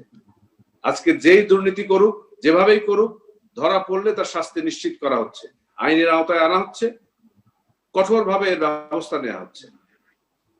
আর টাকা পাচার করলেই যে সেটা আসলে ভালো মতো ভোগ করা যায়, এটা তো এখন আর বোঝা যাচ্ছে যে সম্ভব না। কেননা কয়েকদিন আগেই দেখলাম, আপনার সবাই জানেন, সিঙ্গাপুরে 8,000 কোটি টাকা ওয়ারিশবিহীন ভাবে পড়ে আছে। তো আসলে লাভটা কোথায় হচ্ছে বোঝা যাচ্ছে না। তো সেই ক্ষেত্রে সবাইকেই ওইভাবে সাবধান হতে হবে যে আসলে পাচার করেই যে ওটা ভোগ করা যাবে, ব্যাপারটা এরকম না। কেউ মালিকানাও দাবি করছে না ওইটা, কেউ মালিকানাও দাবি করছে না। তাহলে ব্যাপারটা কিন্তু ওইখানে যে দাঁড়িয়েছে যে পাচার করলে এটা ভোগ করা যাবে, সেটা ব্যাপারটা না। আসলে এটা যারা পাচার করছেন কিংবা এর সাথে সংশ্লিষ্ট জড়িত আছেন তাদেরকেও এটা ভাবার সময় এসে গেছে। কেননা এটা কিন্তু বর্তমান বাংলাদেশের যে পরিস্থিতি, সেই পরিস্থিতিতে প্রত্যেকটা জায়গাতে যেখানে সমস্যা সৃষ্টি হচ্ছে সেইখানে কিন্তু কঠোরভাবে নিয়ন্ত্রণের ব্যবস্থা করা হচ্ছে। আমি এর আগেও বলেছি, আবারও বলছি, উই আর নট পারফেক্ট, কিন্তু পারফেকশনের দিকে যেতে হলে প্রত্যেককেই কিন্তু তার মানে দায়িত্বপূর্ণ আচরণ করতে হবে। কেননা এন্ড অফ দ্য ডে এই সোসাইটিটাকে আমরা আমাদের যে উত্তর প্রজন্ম আসবে তাদের কাছে কিভাবে রেখে যাচ্ছি, সেই রেখে দেওয়ার দায়িত্ব কিন্তু আমরা এখানে যারা আলোচনা করছি এবং যারা শুনছেন প্রত্যেকেরই কিন্তু সেই দায়িত্ব আছে। সেই দায়িত্বপূর্ণ জায়গা থেকে সবাই যদি আচরণ করেন, আমি আশা করি যে এই বাংলাদেশ এই সমস্ত সমস্যার থেকে উত্তরণের পথে যাবে। ধন্যবাদ আপনাকে। আমরা শেষের দিকে একেবারে শেষ 2 মিনিট যদি খুরশিদ আলম খান আপনার কাছে যেটি জানার আগ্রহ, কিন্তু আপনি হচ্ছে একমাত্র এখানে যারা দুর্নীতি দমনের জন্য আপ্রাণ চেষ্টা চালিয়ে যাচ্ছেন। আমরা চেষ্টা করছি। দেখুন, একটা মিস ইনফরমেশন আছে, সরকারি আমলাদের জন্য ধরা যাবে না। এটা 2013 সালে একটি আইন হয়েছিল 32-এর ক। পরবর্তী একটা পাবলিক ইন্টারেস্ট লিটিগেশনে 32-এর কটা আলট্রা ভায়ার্স ডিক্লেয়ার করছে। সে 32-এর ক এখন নাই। সরকারি আমলারা প্রচুর অ্যারেস্ট হচ্ছে each and every day. He may be high profile, may be middle profile, may be low profile. কাজেই সেই আইনটা কিন্তু নাই। আমরা একজন প্রশ্নকর্তা এবং মিস্টার চৌধুরী বললেন আমাদের ধরার জন্য আইন আছে, আইন ইউজ করছে। কক্সবাজারের DC K on the spot state করেছে, এডিসি কে দুদক অফিসে ইন্টারভেশনের সময় অ্যারেস্ট করা হয়েছে। আমাদের কথা হলো আপনি তথ্য উপাত্তটা কাইন্ডলি নিজেরা অ্যাসেস করেন। টিআইভি যেটা দিচ্ছে ওটা আমি ডিউ রেসপেক্ট, টিআইভি তো আমার কাছে অনেক স্টেটমেন্ট নিয়েছে এই মানে গত বছর, তার আগের বছরও আমার কাছে স্টেটমেন্ট নিয়েছে, আমার কাছে ডাটা নিয়েছে। বাট আনফর্চুনেটলি মানে টিআইভির যে রিপোর্টটা, আমি খুব হতাশ এই কারণে যে টিআইভি নেগেটিভ ছাড়া পজিটিভ কিছুই দেখি না। আমি ডিউ রেসপেক্ট আমি জিজ্ঞেস করি টিআইভির টাকাটা কোথেকে আসে? আপনাদেরকে আপনাদের সোর্সটা আমাদের ব্যাখ্যা করেন। আপনারা প্রাইম মিনিস্টার সচিবালয় এনজিও ব্যুরো থেকে টাকা ছাড় হয় এবং টিআইভি ডিক্লেয়ার দেয় কারা কারা দাতা দেয়, দাতা সংস্থা কারা কারা, একদম ট্রান্সপারেন্ট, নামই ট্রান্সপারেন্ট, প্রত্যেকটা ক্ষেত্রে ট্রান্সপারেন্ট। এটা আপনার এক্ষেত্রে ধারণার ঘাটতি আছে। আর আপনাকে টিআইবি প্রশ্ন করবে না, টিআইবি একটা ব্যক্তি নিয়ে করে না, টিআইবি তদন্ত করে প্রতিষ্ঠান নিয়ে, প্রতিষ্ঠানের দুর্নীতি নিয়ে, প্রাতিষ্ঠানিক দুর্নীতি নিয়ে। আপনার সময় আমি ডিস্টার্ব করি না, আপনি আমাকে ডিস্টার্ব করছেন। বিভ্রান্তিকর তথ্য দেবেন কেন? না না, আপনি এত বড় একটা গুরুত্বপূর্ণ দায়িত্বে আছেন, টিএবির ফান্ডের কথা জানবেন না কেন? এটা টিএবির ফান্ড কোনো গোপন না, এটা প্রাইম মিনিস্টার সচিবালয় এনজিওর ফান্ড আছে। ওনাকে বলতে দেন। হ্যাঁ, টিএবির ফান্ড আমাদেরকে প্রেস যেভাবে আপনি সূচকে বাংলাদেশের অবস্থান তুলে ধরছেন 12-13 সূচকে আপনার ফান্ডটা কোত্থেকে আসে, কিভাবে ফান্ডটা, ইফতেখারুজ্জামানের বেতন কত, রফিকুল আলমের বেতন কত, আপনি কত পান, আমাদেরকে জানান প্লিজ, আমাদেরকে জানান। আমরা জানাবো নাকি আপনি সরকারি দলের ভাষ্য মতো কথা বললে তো হবে না খুরশিদ ভাই, সরকারি দলের মতো কথা বললে তো হবে না। তারা যে ভাষায় কথা বলে টিআইবি নিয়ে সেভাবে কথা বললে তো আপনার মানায় না। শুনেন, না না, অবশ্যই প্লিজ ভাই, এখন টিআইবি সাফাই গাওয়া শুরু করছে। ইনফরমেশনটা আপনি টু দি পয়েন্টই দিতে হবে। টিআইবি সাফাই, আওয়ামী লীগ যখন বিরোধী দল থাকে তখন আওয়ামী লীগের সাফাই গায়। আপনাদের সময় যখন পরপর 5 বার টিআইবি রিপোর্ট দিল যে আপনার দুর্নীতিতে চ্যাম্পিয়ন, তখন তো বিরোধিতা করছেন, এখন আবার সাফাই। আওয়ামী লীগের আমলে সর্বপ্রথম বাংলাদেশ দুর্নীতিতে চ্যাম্পিয়ন হয় আওয়ামী লীগের আমলে 2000 এবং 2001 তথ্যগুলো ছিল। 2 বছর আওয়ামী লীগ চ্যাম্পিয়ন করে গেছে বাংলাদেশকে, এটা টিআইবি রিপোর্টে এসেছে। আপনারা গম কথা বলতে থাকেন 5 বছর, আওয়ামী লীগের আমল তার মধ্যে 2 বছর, আবার আওয়ামী লীগ 2000 এবং 2001 আওয়ামী লীগ ক্ষমতায় ছিল 2001-এর জুলাই মাস পর্যন্ত। এই 2 বছর আওয়ামী লীগ বাংলাদেশে প্রথম চ্যাম্পিয়ন হয়। শেষ করতে হচ্ছে, খুব ভালো লেগেছিল। আপনারা সবাই মিলে একসাথে কথা বললে আমি আর অনুষ্ঠানটি চালাতে পারবো না। আমি যে প্রশ্নগুলো উত্থাপিত হয়েছে ওনার কথাটা শেষ করুন, নিশ্চয়ই এগুলো আমরা আমাদের ইয়ে হলো, আমাদের জানার ইচ্ছা হলো সাধারণ মানুষ হিসেবে অ্যাপার্ট ফ্রম লয়ার টিআইবির ফান্ডটা সম্পর্কে আপনারা জনসমক্ষে প্রকাশ করেন, কত ফান্ডিং আসে, কোত্থেকে আসে, আপনাদের বেতন ভাতা কত, আপনারা কি পরিমাণ ট্যাক্সেশন দেন। আচ্ছা ঠিক আছে, থ্যাংক ইউ। আমরা শেষ করতে হচ্ছে আজকে। সুপ্রিয় দর্শক, আজকে এই পর্যন্তই। আমাদেরকে দেখান। আচ্ছা ঠিক আছে, এই প্রশ্নগুলো উত্থাপিত করেছেন, যাই হোক সেই প্রশ্নগুলো নিশ্চয়ই সমাধান হবে। ভালো থাকবেন সবাই, হয়তো দেখা হবে আগামী সপ্তাহে অন্য কোনো বিষয় নেই, অন্য কোনো অতিথির সঙ্গে। সবাই ভালো থাকবেন, সুস্থ থাকবেন।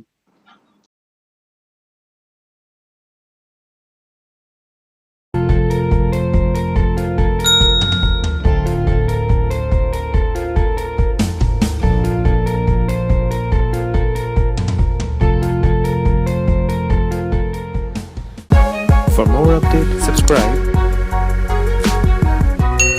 and press the bell icon on YouTube app and never miss another update.